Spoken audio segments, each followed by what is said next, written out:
20। तुम गलत हो, मैंने अभी ऋषि के दायरे में कदम रखा है, येज़ेबेल ने नर्म नजर से कहा। उसकी भयानक शक्ति लगातार जारी होती है और हर समय मजबूत होती जा रही है।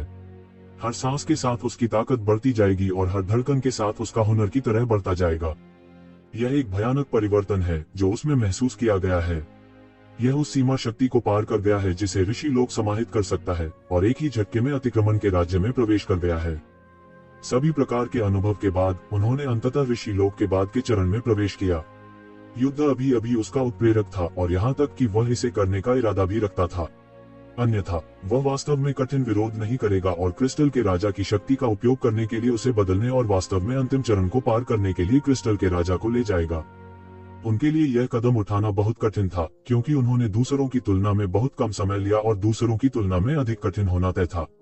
यदि कोई रहस्यमय स्थान नहीं होता तो वह ऐसा बिल्कुल नहीं कर सकता था। यह वह रहस्यमय स्थान था जिसने राजा के क्षेत्र में प्रवेश करने से पहले राजा के क्षेत्र के कानून और शक्ति का विश्लेषण किया, जिसने उसे यह कदम उठाने का अवसर दिया। राव येज़ेबेल है और वह थोड़ा आश्चर्यचकित हुए बिना नहीं रह सकते। अप्रत्याशित रूप से एक हत्यारा राजा दुबका हुआ है, भले ही वह हिलता न हो। यहाँ तक जब वह जिंगवान को मरते हुए देखता है तो कुछ भी करने का कोई संकेत नहीं होता है। जब वह जिंगवान को मारता है तो वह आराम के अपने पल का फायदा उठाता है। मेरा कहना है कि यह वह साधन है जब एक असली हत्यारा वांग उस पर घात लगाता है। एक आदमी को मारने के लिए वह 10,000 साल तक दुबक सकता है। किंग जिंग की मौत को देखते हुए बिल्कुल भी झटका नहीं लगा। यहाँ तक दूसरे पक्ष की नजरों में, यहाँ तक किंग जिंग भी उसे हरकत में लाने के लिए चारा बन गया। यह कहा जा सकता है कि सब कुछ उसके नियंत्रण और गणना, सटीक गणना के अधीन है। निर्मम, भयानक, लेकिन वह केवल एक चीज से चूक गया था कि ये शिवेन इतने भयंकर युद्ध में और आगे जा सकते थे और ऋषि साम्राज्य के बाद के चरण में प्रवेश कर सकते थे। और यह लापरवाही सबसे घातक जगह है। इस तलवार को येज़ेबेल ने आसानी से रोक लिया था। उसने हवा में फूलों की मोहक सुगंध को स्पष्ट रूप से सूंघा। वह तुरंत जानता था कि आगंतुक कौन था। वह छिपे हुए दानव कबीले और रक्तनाशक समाज के साथ जुड़े 4 हत्यारे संगठनों के छिपे हुए फूलों के निर्माण का हत्यारा राजा था। गुप्त फूल भवन की कथा जन्मलोक में बहुत प्रसिद्ध है, पर उनके बारे में अधिक विशिष्ट उदाहरण नहीं मिलते। वे शायद ही कभी चाले चलते हैं, लेकिन हर बार जब वे चाले चलते हैं तो वे धरती को हिला देने वाली चीजें होती हैं, और यहाँ तक उनका उत्कर्ष भी। उसने सम्राट से लड़ने का साहस किया। बाद में उसने एक सम्राट को क्रोधित किया और उन्हें मार डाला। तब से सभी ने सोचा कि उन्होंने मना कर दिया है। अप्रत्याशित रूप से अब उसने फिर से छिपे हुए फूलों की इमारत का जन्म देखा। पैदा होते ही एक हत्यारे राजा ने खुद को गोली मार ली। यह कोई बड़ी बात नहीं है। इस प्रकार 3 हत्यारे राजा हैं जिन्होंने व्यक्तिगत रूप से गोली मारी है। वाकई बहुत बड़ा हाथ है। उसके पीछे के लोग उस पर दांत पीस रहे हैं। एक हत्यारे राजा ने ऋषि साम्राज्य के वंशज उसके साथ व्यवहार करते समय एक बैल के चाकू से मुर्गियों को मार डाला। वह उसके बारे में बहुत सोचते हैं। अप्रत्याशित रूप से 3 हत्यारे राजा थे। यह एक परमाणु बम से मुर्गियों को मारने जैसा था, जो ठंड लगने पर उसे हंसाता और रुलाता था। क्या उन्हें इतनी बड़ी धमकी या नफरत थी? हालांकि ये विचार केवल एक पल के लिए बदल गए और उसकी अभिव्यक्ति और अधिक उदासीन हो गई। जब से तुम यहाँ हो, मत जाओ और किंग जिंग के साथ जाओ। इस समय हवा में फूलों की गंध अधिक से अधिक तीव्र होती है, ठीक उसी तरह जैसे खून के फूल मिलते हैं। यह गुप्त पुष्प भवन का भी प्रतीक है, जो पुष्पों की सुगंध प्रतीत होता है, लेकिन यह वास्तव में अत्यधिक विषैला होता है। जो लोग इसे सूंघेंगे उनकी आंतें घिस जाएंगी और पेट कुछ ही समय में सड़ जाएगा। मौत बेहद दुखद थी। हालांकि येज़ेबेल से निपटने के लिए यह कदम असंभव है, जिसके पास एक धमकाने वाला शरीर और सोने का शरीर है। वह अपनी चमड़ी भी नहीं फोड़ सकता, येज़ेबेल ने कहा, और अंत में एक चाल चली। उसके पूरे शरीर का मान बह रहा था, एक चौंकाने वाला आकर्षण दिखा रहा था। उसका पूरा शरीर पंदू की तरह था, जो एक अग्रणी था, जो आकाश की ओर खड़ा था और तेज चमक के साथ बह रहा था। ऋषि लोक के बाद के चरण में प्रवेश करने के बाद वह लड़ने के लिए इंतजार नहीं कर सकता। बूम! एक झटके में उसने एक भयानक गंध उड़ा दी जो केवल राजा के क्षेत्र के स्वामी से संबंधित हो सकती थी, पूरी तरह से शून्य को तोड़ दिया। मूल रूप से उसे राजा के क्षेत्र को धमकाने की ताकत रखने के लिए एक द्वितलवार का उपयोग करने की आवश्यकता थी। अब केवल अपनी शक्ति से वह राजा के क्षेत्र के विशेषज्ञों पर आक्रमण करने के लिए पर्याप्त है। बूम! रक्त जेल के ऊपर अंतरिक्ष पागलपन से ढह गया और अंत में इसके एक आंकड़े का पता चला। अंतरिक्ष की अनगिनत परतों के नीचे छिपा रहस्यमयी इंसान। यह पूरी तरह से साधारण अधेड़ उम्र का आदमी लगता है। यदि आप भीड़ में इस अधेड़ उम्र के व्यक्ति से मिलते हैं तो आप शायद ध्यान न दें कि वह प्रथम श्रेणी का हत्यारा होगा। कहा जा सकता है कि उन्होंने खुद को हद तक छुपाया है, लेकिन वह एक हत्यारा राजा है। यह पता चला है कि छिपी हुई फूलों की इमारत के बारे में कुछ है। ऐसा लगता है कि मैं अभी या बाद में छिपी हुई फूलों की इमारत में जाऊंगा। येज़ेवेन ने ठंडेपन से कहा कि हालांकि छिपी हुई फूलों की इमारत हमेशा रहस्यमयी रही है, लेकिन उनकी जड़ों को ढूंढना लगभग मुश्किल है। लेकिन चूंकि यह मौजूद है, इसलिए इसे न खोजने का कोई कारण नहीं है। उसकी वर्तमान ताकत के साथ इसे खोजना असंभव नहीं हो सकता है। अधेड़ उम्र के आदमी ने बस येज़ेवेन को ठंडेपन से देखा और कहा, यह किंग जिन को मारने के लिए कुछ भूत चाल का उपयोग कर रहा है। क्या आपको लगता है कि आप अजेय हैं? अधेड़ उम्र के आदमी की आंखें सुनहरी थीं और उसके शरीर पर एक खतरनाक गंध थी, और यह समय बीतने के साथ मजबूत और मजबूत होता गया। भूत चाल, येज़ेवेन ने उपहास किया, अब मैं तुम्हें अपनी असली ताकत दिखाऊंगा। येज़ेवेन का भयानक मन तेजी से बाहर निकल आया। सुनहरे मन ने उसे सुनहरी चमक में नहलाया। उन्होंने सीधे उन्हें पंच आउट कर दिया। 6 संसार बॉक्सिंग, नरक सड़क, यह तीसरी मुट्ठी वह समझ गया। जीवन और मृत्यु के बीच में उन्होंने महसूस किया कि यह 6 संसार बॉक्सिंग की बुराई है। तीसरी मुट्ठी की समझ ने उनके द्वारा इस्तेमाल किए गए 6 संसार बॉक्सिंग की शक्ति को बहुत बढ़ा दिया है। अधेड़ उम्र का आदमी फूट पड़ा और उसी तलवार से उसे मार डाला। तलवार तेज थी, येज़ेवेन के मुक्केबाजी इरादे के साथ प्रतिस्पर्धा कर रही थी। टकराना, टकराना, टकराना, दोनों पक्षों के बीच की लड़ाई ने सीधे शून्य बना दिया। अधेड़ उम्र के आदमी की ताकत केवल जिंगवांग से ज्यादा मजबूत थी। यह अधिक कठिन और भयानक था। यदि मध्यम आयु वर्ग का व्यक्ति वह था जिसने शुरुआत की थी, तो हो सकता है कि येज़ेवेन तब तक समर्थन करने में सक्षम न हो जब तक कि वह ऋषि के दायरे के बाद के चरण में प्रवेश नहीं कर लेता। हालांकि दुनिया में ही कोई धारणा नहीं है। येज़ेवेन की युद्ध प्रभावशीलता अभी भी बढ़ रही है। हर मिनट वह अपनी ताकत में सुधार कर रहा है। जैसे ही वह ऋषि लोक के बाद के चरण में प्रवेश करता है, क्षेत्र धीरे धीरे स्थिर हो जाता है और वह लड़ने के लिए अधिक कौशल जारी कर सकता है। अधेड़ उम्र का आदमी वियतनाम युद्ध में अधिक से अधिक भयभीत हो गया। उसे विश्वास नहीं हो रहा था। यदि उसने इसे अपनी आंखों से नहीं देखा होता, तो वह कभी विश्वास नहीं करता कि कोई ऋषि था जो राज्य के बाद के चरण में युवा पीढ़ी की युद्ध शक्ति पर हावी हो सकता था। यह अद्वितीय था। यहाँ तक राज्य को सील करने वाले मजबूत लोग भी डरे नहीं थे और देर सवेर दुनिया में अजेय होंगे। आपको समाप्त करने के लिए एक और पंच।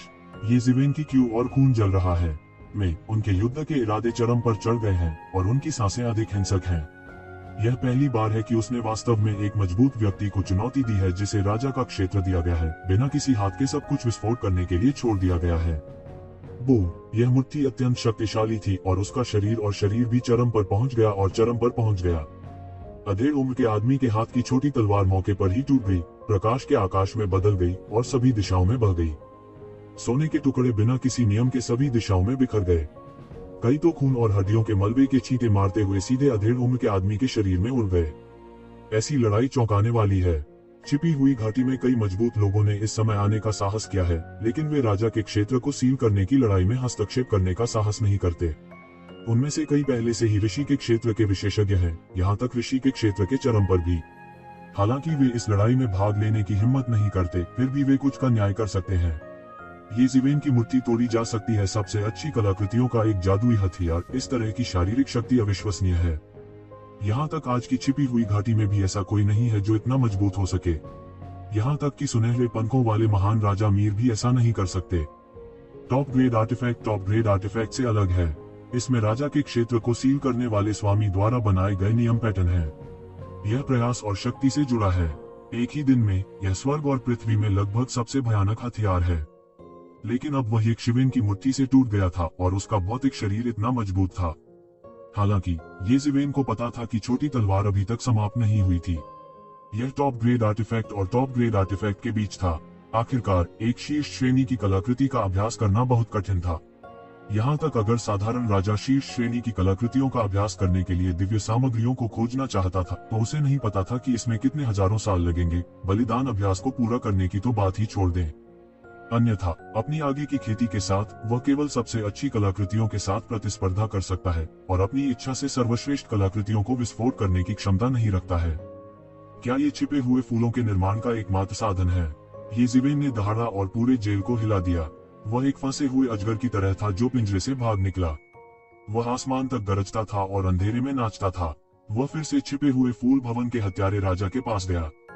छिपे हुए फूलों की इमारत के हत्यारे राजा को येज़ेवेन ने पीटा है। मरे हुओं की आत्मा रहने की हिम्मत करती है। वह जल्दी से घूमता है और भाग जाता है। वह सब कुछ अनदेखा करता है और सीधे रक्त जेल की परिधि में भागता है। जाना चाहते हो? अब थोड़ी देर हो चुकी है। येज़ेबेल बाहर निकली और सीधे खून के पूल से बाहर निकल गई। उसने अचानक छिपे हुए फूलों की इमारत के हत्यारे राजा को पकड़ लिया और नाग की तलवार से उसका पीछा किया। उधर अग्निदेव और गुप्त दैत्य कुल के संहारक राजा के बीच भीषण युद्ध हुआ। इसी समय गुप्त दैत्य कुल के संहारक राजा ने भी युद्ध देखा। मुझे विश्वास नहीं हो रहा है। क्रिस्टल किंग गिर गया और छिपे हुए फूलों की इमारत के हत्यारे राजा का इस तरह के झंझट में पीछा किया गया। दोनों में से किसी की भी ताकत उनके अधीन नहीं है। फिर उसने येज़ेबेल को छिपे हुए फूलों की इमारत के हत्यारे राजा से मिलते हुए देखा। एक तलवार से उसने उसे पूरी तरह से मार डाला, रक्त और मांस में बदल गया और त्यागवान दर्पण और दानव ध्वज द्वारा निगल लिया गया। वह लगभग मौत से डर गया था। वह विशिष्ट स्थिति क्या है जिस पर उसने अभी ध्यान नहीं दिया? यद्यपि अग्नि के देवता को अभी अभी राजा का ताज पहनाया गया है, वह मूर्ख नहीं है। वह केवल अग्नि के स्वामी के साथ पूरे मन से व्यवहार कर सकता है या अग्नि के स्वामी को धारण करने की पूरी कोशिश कर सकता है, अन्यथा वह अग्नि के स्वामी का विरोधी नहीं हो सकता है। मैंने सोचा कि दो हत्यारे राजा साधु क्षेत्र के एक वंशज को मारना चाहते थे। क्या यह बिल्कुल बात नहीं है? किसने कभी सोचा था कि येज़ेबेल दो हत्यारे वाहन का पीछा करके उन्हें मार डालेगा? हालांकि वह नहीं जानता था कि येज़ेबेल ने यह कैसे किया। हत्यारे राजा के रूप में उसकी संवेदनशीलता ने उसे तुरंत समझा दिया कि वह लंबे समय तक नहीं रह सकता और जल्दबाजी में भागने के रास्ते से हट गया। रक्त जेल में यह छिपी हुई घाटी के प्रमुख क्षेत्रों में से एक है। किसी को बचने या संचारित करने के लिए अंतरिक्ष के माध्यम से शटल करने की अनुमति देना असंभव है। अंतरिक्ष को इस बिंदु पर प्रबलित किया गया है कि यहाँ तक मजबूत राजा भी फाड़ नहीं सकता। जाना चाहता हूँ। येज़ेबेल बाहर निकली और सीधे पकड़ में आ गई, शक्तिशाली और दबंग। दूसरी ओर अग्नि का देवता भी आग में बदल गया और उसके चेहरे पर बड़ी लज्जा के साथ उसका पीछा किया। ये लोग यंगू पर ध्यान नहीं देते, साथ ही उनका हृदय नदी की तरह लगातार मथ रहा है। उसे विश्वास नहीं हो रहा है। मूल रूप से वह तुज़ीवेन के बारे में चिंतित था, लेकिन उसने देखा कि तुज़ीवेन ने दो राजाओं को मार डाला, जिनमें से एक उसके सामने पूरी तरह से मारा गया था। हत्यारा स्थान राजा से थोड़ा अधिक है जिसे राजा का क्षेत्र दिया गया है। उसे बस यही लगा कि वह इस छोटे योद्धा भाई के आर पार नहीं देख सकता। उसका बल कुत्तों को मारने के समान उन दैत्यों को मारने में समर्थ हो चुका था और अब वह राजा के राज्य में घुस आया। हालांकि उन्हें राजा के क्षेत्र के समान कानून और सांस महसूस नहीं हुई, जिसका अर्थ था कि इस छोटे योद्धा भाई के पास वास्तव में प्रतिगामी अभियान का साधन था। अगर इसे प्रचारित किया जाता है तो मुझे डर है कि यह तुरंत हंगामा करेगा। उसके दिल में भी एक बेहोशी का एहसास था। मेरे छोटे मार्शल भाई का भविष्य सीमित नहीं हो सकता। शायद वास्तव में अजेय क्षेत्र को छूना संभव है कि राजा के राज्य को सील करने वाले स्वामी भी पहुंचने के लिए उत्सुक हैं। लेकिन इस समय उसके पास इस बारे में सोचने का समय नहीं था। दूरी में छिपे हुए दानव कबीले का हत्यारा वान बहुत तेजी से भाग गया। फास्ट हत्या से बचने का मौलिक तरीका है। हालांकि जाहिर है अगर वे तेज हैं तो येज़ेबेल शिखर पर पहुंच रहे हैं। येज़ेबेल के काले बाल हवा में लहरा रहे थे और एक कदम उसके साथ चल रहे थे। एक झटका बाहर, भयानक मुट्ठी बल बाहर निकला, पूरे रक्त जेल को हिलाकर रख दिया और छिपे हुए दानव परिवार के हत्यारे राजा को मार डाला। इस समय येज़ेबेल की भयानक मुट्ठी की ताकत किसी शक्तिशाली राजा से कम नहीं थी। छिपे हुए दानव कबीले का हत्यारा वान दंग रह गया। उसने एक अद्भुत जादू की रोशनी को फोड़ दिया, एक लंबी तलवार पकड़ी और मारने के लिए पीछे मुड़ गया। येज़ेबेल को मारने के लिए। यह आकाश को पूरी तरह से तोड़ते हुए दायरे के मालिक को सील करने वाले राजा की चरम शक्ति है। हालांकि येज़ेबेल बिल्कुल भी नहीं डरी। वह अजेय गति के खिलाफ दौड़ा और उसके पूरे शरीर में सुनहरी रोशनी फैल गई, उज्जवल और समृद्ध। बूम! लंबी तलवार और तुज़ीवेन की मुट्ठी आपस में टकराई और भयानक ताकत तुरंत छिपे हुए दानव परिवार के हत्यारे राजा की बाह में चली गई। टकराना! छिपे हुए दानव परिवार का हत्यारा वान दन चिल्लाया और पूरी बाह खून की धुंध में फट गई। उसकी आंखें क्रोध से फैल गईं। भयानक दृश्य को देखकर येज़ेबेल ने उसका पीछा किया और आग का भगवान बहुत दूर नहीं आ रहा था। उसने कहां रुकने की हिम्मत की। उसने तुरंत एक प्राचीन मंत्र सुनाया। आसमान में बिखरा वो खूनी कोहरा अचानक पूरे आसमान में एक जादू में बदल गया और फिर खून जलाने वाली ऊर्जा बन गई जो उसके शरीर में फैल गई और उसका पूरा शरीर हिंसक हो गया। आकाश छूरा घोंपा। उसने एक बड़ी गर्जना की और पूरे व्यक्ति की सांसें अत्यंत हिंसक हो गईं। झटका बेहद भयानक डिग्री के लिए हिंसक था। यहाँ तक अगर राजा के राज्य के स्वामी जो उससे भी ऊंचे थे पर सीधे बमबारी की गई तो उन्हें गंभीर रूप से चोट लगी। यहाँ तक बुरी तरह से मृत्यु हो गई, महान परिणाम के साथ, लेकिन उनके पास कोई विकल्प नहीं था। येज़ेबेल की क्यू और रग भी ऊपर पहुंच गया और उसके पूरे शरीर की शक्ति उसकी मुट्ठी पर केंद्रित थी। 6 संसार। एक बड़ी गर्जना के साथ उसने एक मुट्ठी से 6 रोले उड़ा दिए और उन्हें नीचे गिरा दिया। तलवार का अद्भुत प्रकाश 6 छंदों में घुस गया और एक अद्भुत तूफान बन गया। हालांकि 6 रोलेट्स में कोई बदलाव नहीं था, बस दबा दिया गया, बार बार दबाया गया और लगातार दबाया गया। ये पंच वाकई हैरान कर देने वाला था। उन्होंने हत्यारे वान के हताश पलटवार को भी दबा दिया। यदि ये हत्यारे राजा वास्तव में मौत से लड़ते हैं तो वे सामान्य राजाओं की तुलना में कहीं अधिक कष्टदायक होते हैं, क्योंकि उनके साधन अधिक कपटी होते हैं और उनकी शक्ति एक पल में फूट जाती है। छिपे हुए दानव कबीले के हत्यारे राजा की ताकत धीरे धीरे कमजोर हो रही है, लेकिन येज़िवेन मुक्केबाजी की ताकत में धीरे धीरे सुधार हो रहा है और अंत में लगता है कि यह सीमा तक पहुंच गया है। टकराना, अचानक यह फट गया और छिपे हुए दानव परिवार का हत्यारा राजा उल्टा काटने की शक्ति से चौंक गया। पूरा आदमी चिल्लाया और पूरी छाती फट गई और येज़िवेन के 6 रोलेटों का पालन किया। बूम! उसका शक्तिशाली दानव शरीर हवा में फट गया, खंडित हो गया और सभी युवान देवताओं को नष्ट कर दिया। ये शिवेन की मुट्ठी की ताकत वास्तव में दुनिया को बदलने के लिए काफी मजबूत है। छिपी हुई घाटी के सभी बलवान युद्ध से चौंक गए, लेकिन जब उन्होंने युद्ध का परिणाम देखा तो वे चुप रहने से न रह सके। उनके दिल में वे बेहद हैरान थे। मुझे स्पष्ट रूप से याद है जब हजारों साल पहले शिवेन ने पहली बार घाटी में प्रवेश किया था। उस समय वह उपदेश देने के दायरे में भी नहीं था। इन पुरानी प्राचीन वस्तुओं के सामने वह युवा पीढ़ी की थोड़ी चकाचौंध थी। अब वह इस हद तक बढ़ गया है कि उन्हें भी ऊपर देखना पड़ता है। यदि यह हजारों साल पहले होता तो कोई भी उसके कहने पर भी विश्वास नहीं करता। इन लोगों की खेती के वर्ष सैकड़ों हजारों साल, लाखों साल या लाखों साल भी नहीं होते हैं, लेकिन वे एक से आगे निकल जाते हैं। युवा पीढ़ी। उसके दिल का सदमा बहुत देर तक कम नहीं हो सका, लेकिन फिर एक बेहद उत्साहित मिजाज आया। इस बार आग के भगवान की सफलता के अलावा येज़िवेन ने भी एक सफलता हासिल की। हालांकि उसे अभी तक राजा का ताज नहीं पहनाया गया है। युद्ध की प्रभावशीलता के मामले में मुझे डर है कि राज्य में मजबूत लोग ऐसे ही हैं। वह निश्चित रूप से राज्य के विशेषज्ञों के बराबर हो सकता है। इसका मतलब है कि उनकी छिपी हुई घाटी में एक सांस में 2 और राजा हैं और उनकी ताकत में बहुत सुधार हुआ है। आप जानते हैं, कई किंग सीलिंग संप्रदायों में किंग सीलिंग के दायरे में केवल 1 या 2 स्वामी हैं। छिपी हुई घाटी जितनी मजबूत होगी, उन्हें उतना ही अधिक लाभ मिल सकता है। येज़िवेन ने छिपे हुए दानव परिवार के हत्यारे राजा की हड्डियों और खून को त्यानयुवानजिंग और दानव ध्वज को खिलाया। इस समय राक्षसों को बुलाने के झंडे में कई राक्षस राजा राजद्रोह के दायरे में बदलना शुरू करने वाले हैं। इन हड्डियों और रक्त को निगलने के बाद उन्होंने अपने वास्तविक शरीर को पुनर्गठित करना भी शुरू कर दिया है। उस समय वे एनॉफमेंट के क्षेत्र में सामान्य विशेषज्ञों से अलग नहीं होंगे, जो निस्संदेह येज़िवेन की ताकत को बहुत बढ़ा देगा। छोटा मार्शल भाई, क्या तुम ठीक हो? अग्नि के देवता ने आगे आकर पूछा।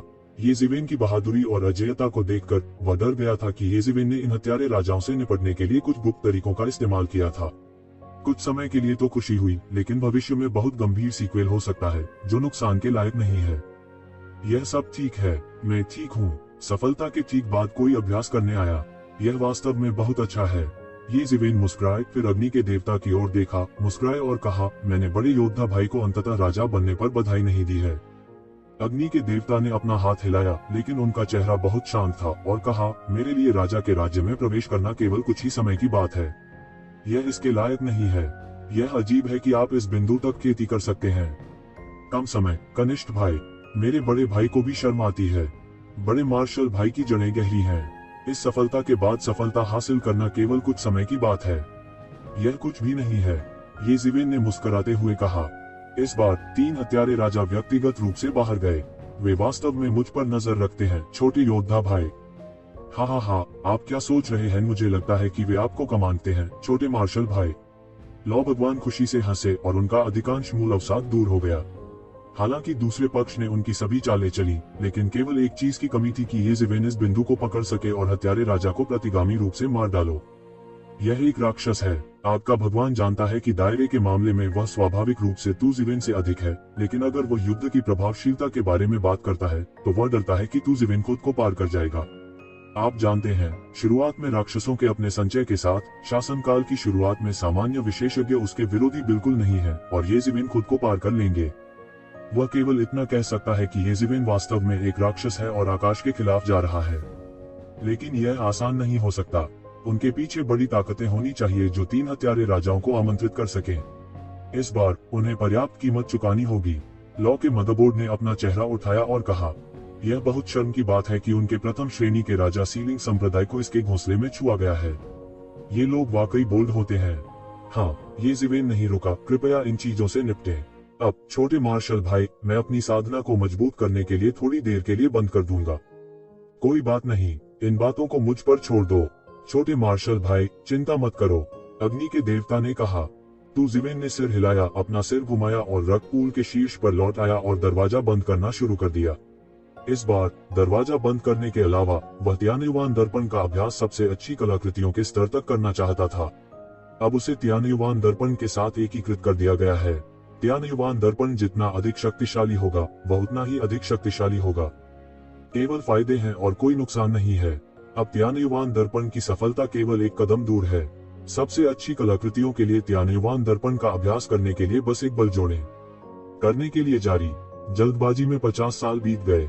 बाहरी दुनिया के लिए त्यानजू और सभी जातीय समूहों की सहयोगी सेना के बीच टकराव मुख्य विषय बन गया है।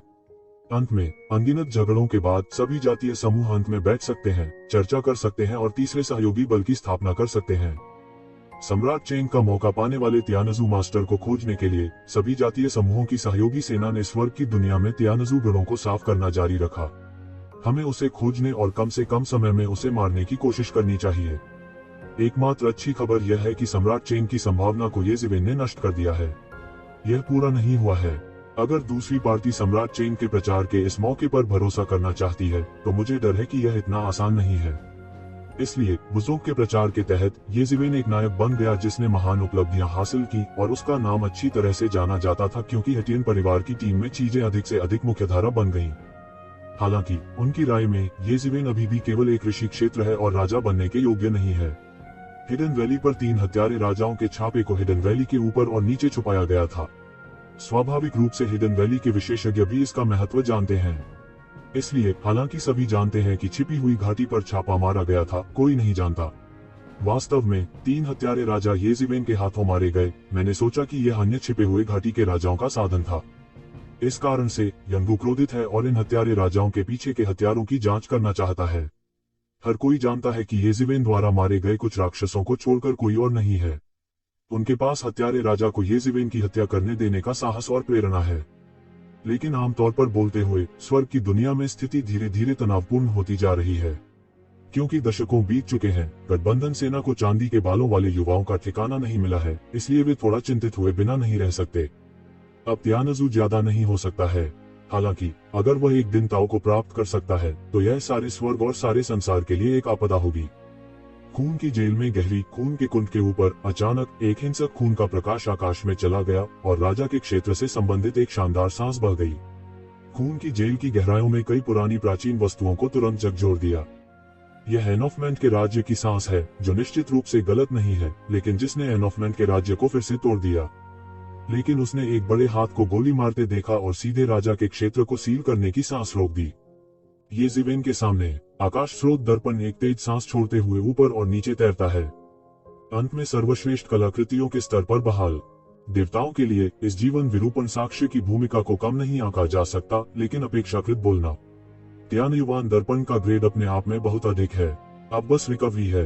यदि आप राजा के क्षेत्र को सील करने वाले मजबूत लोगों को बदलते हैं, तो आपको सफल होने में 1 लाख वर्ष या सैकड़ों हजारों वर्ष भी लग सकते हैं यदि आप योग्य जीवन कलाकृतियों का त्याग और अभ्यास करना चाहते हैं। दिव्य सामग्री जो सर्वोत्तम कलाकृतियों की गुणवत्ता का त्याग और अभ्यास कर सकती है, वे बिना किसी अपवाद के बहुत कीमती दिव्य सामग्री है, जिन्हें सामान्य परिस्थितियों में प्राप्त नहीं किया जा सकता है। इन 50 सालों में उसने न केवल त्यानयुवान दर्पण का अभ्यास किया, बल्कि दानव ध्वज के बीच कई दानव राजा भी अंत में राजा सीलिंग के दायरे में पहुंच गए। एक वास्तविक राजा बने और दानव ध्वज को सर्वश्रेष्ठ कलाकृतियों के स्तर पर सफलतापूर्वक बहाल कर दिया गया है। त्यानयुवान दर्पण की तरह दानव ध्वज की गुणवत्ता मूल रूप से उच्च और भयावह थी। यदि इसे चोटी पर बहाल किया जा सके तो यह बहुत शक्तिशाली और भयावह होगा। इनके अलावा ये जिवेन ने भी तलवार को पत्थर में तब्दील कर दिया और पत्थर की तलवार में पानी के सभी भारी सार को मिला दिया, जिससे यह तलवार कटी हुई तलवार से सूर्य और चंद्रमा से भारी तलवार बन गई। अन्य नियमों और शक्तियों के बिना भी यह अद्भुत वजन पर भरोसा करके सभी दुश्मनों को पूरी तरह से कुचलने के लिए पर्याप्त है। छोटे मार्शल भाई, क्या तुमने रीति रिवाजों को पार कर लिया है? इस समय ज्वाला भगवान की आकृति दूर नहीं दिखाई दी। ये जिवेन ने देखा कि यह एक अलग शरीर था, यह नहीं। ठीक है, अभी अभी बलि प्रथा समाप्त की है। ये जिवेन ने सिर हिलाया। पिछले 50 वर्षों में वह व्यर्थ नहीं गया है। उन्होंने ऋषि लोक के बाद के चरण में साधना को पूरी तरह से समेकित किया है। यदि वह उन हत्यारे राजाओं से मिलता है, भले ही एक टीम के खिलाफ हो, कोई दबाव नहीं है और उसकी प्रगति आश्चर्यजनक है। बड़ा मार्शल भाई व्यक्तिगत रूप से आया था। मुझे नहीं पता क्यों, ये ज़िवेन ने पूछा। आग के भगवान व्यस्त हैं और उनके लिए व्यक्तिगत रूप से आना असंभव है, भले ही वह अलग हो जाएं। ठीक है, मैं अब गठबंधन सेना के मुख्यालय में हूँ और एक बड़ी सेना की कमान संभालता हूँ। अब मैं तियानजू की बची हुई बुराइयों के गढ़ को नष्ट करने जा रहा हूँ। मुझे नहीं पता कि छोटे भाई के पास समय है या नहीं। अगर वह समय है, एक साथ जाना सबसे अच्छा है।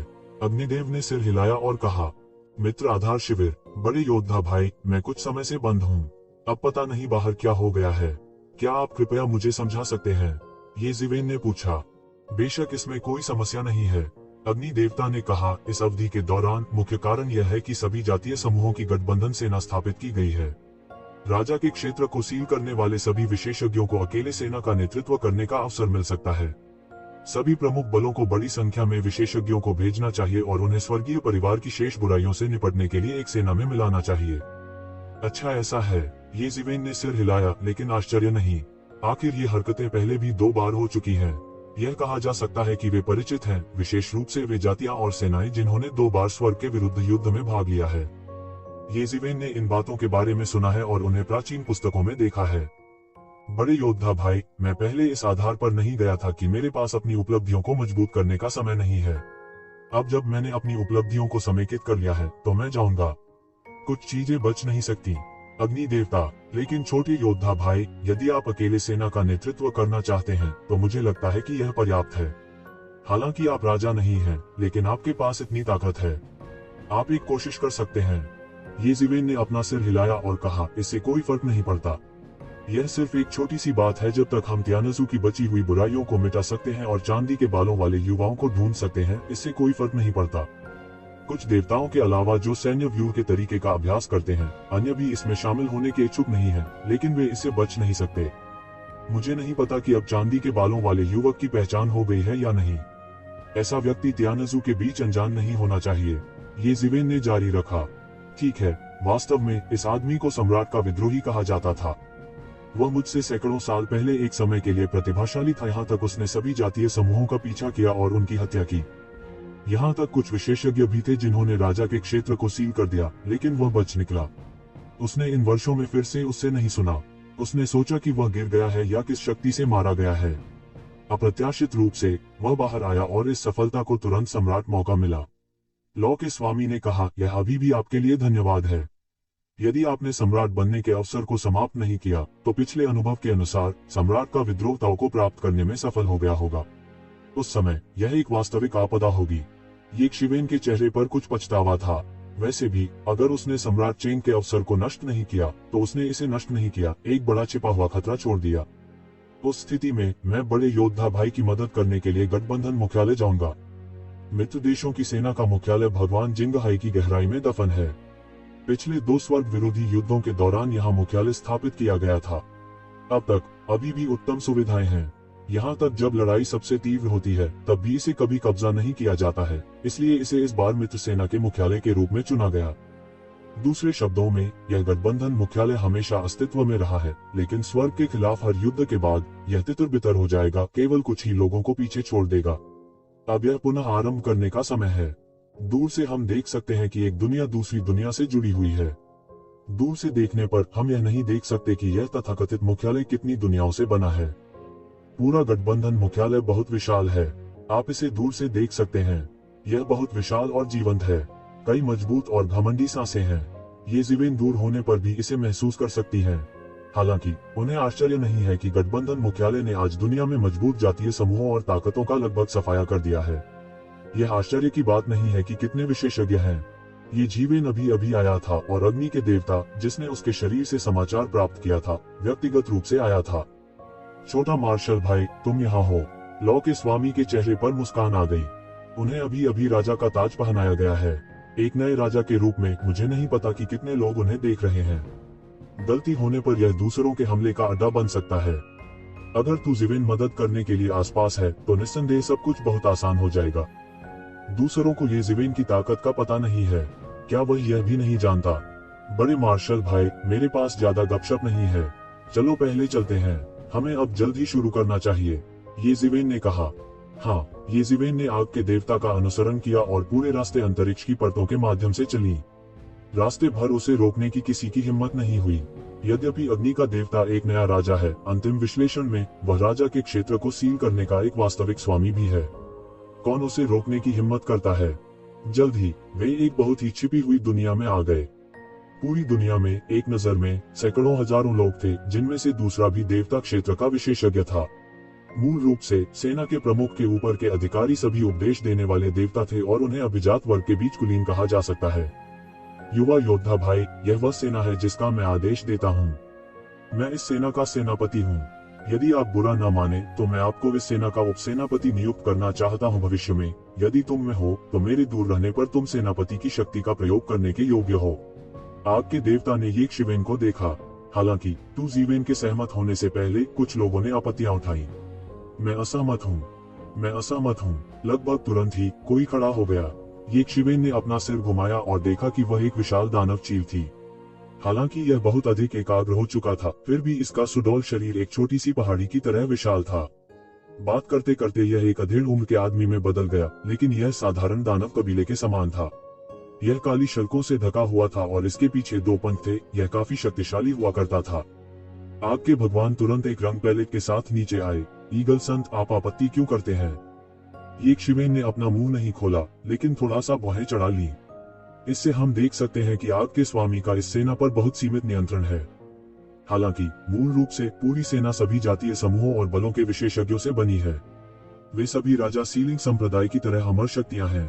यहाँ तक राजा सीलिंग के क्षेत्र में मजबूत लोग भी शायद ही उन्हें मना सकें। उनके पीछे खड़े लोग बुरे नहीं हैं। बेशक उन्होंने यह भी सुना कि वास्तव में प्रत्येक बल के पास अपने स्वयं के बल में विशेषज्ञों से बना एक शुद्ध सेना है, जो उनके हाथों में वास्तविक मुकाबला, प्रभावशीलता और सबसे कुलीन सेना है। इस मिश्रित सेना के लिए ऐसा लगता है कि सभी जातीय समूहों के विशेषज्ञों को स्थानांतरित कर दिया गया है, जो कि अभिजात वर्ग का जमावड़ा होना चाहिए। वास्तव में यह इस वजह से है कि इसे नियंत्रित करना अधिक कठिन है। भले ही फेंगवान क्षेत्र के स्वामी की प्रतिष्ठा हो, मैं यह नहीं कह सकता कि मैं इन लोगों को थोड़े समय में स्वीकार कर सकता हूँ।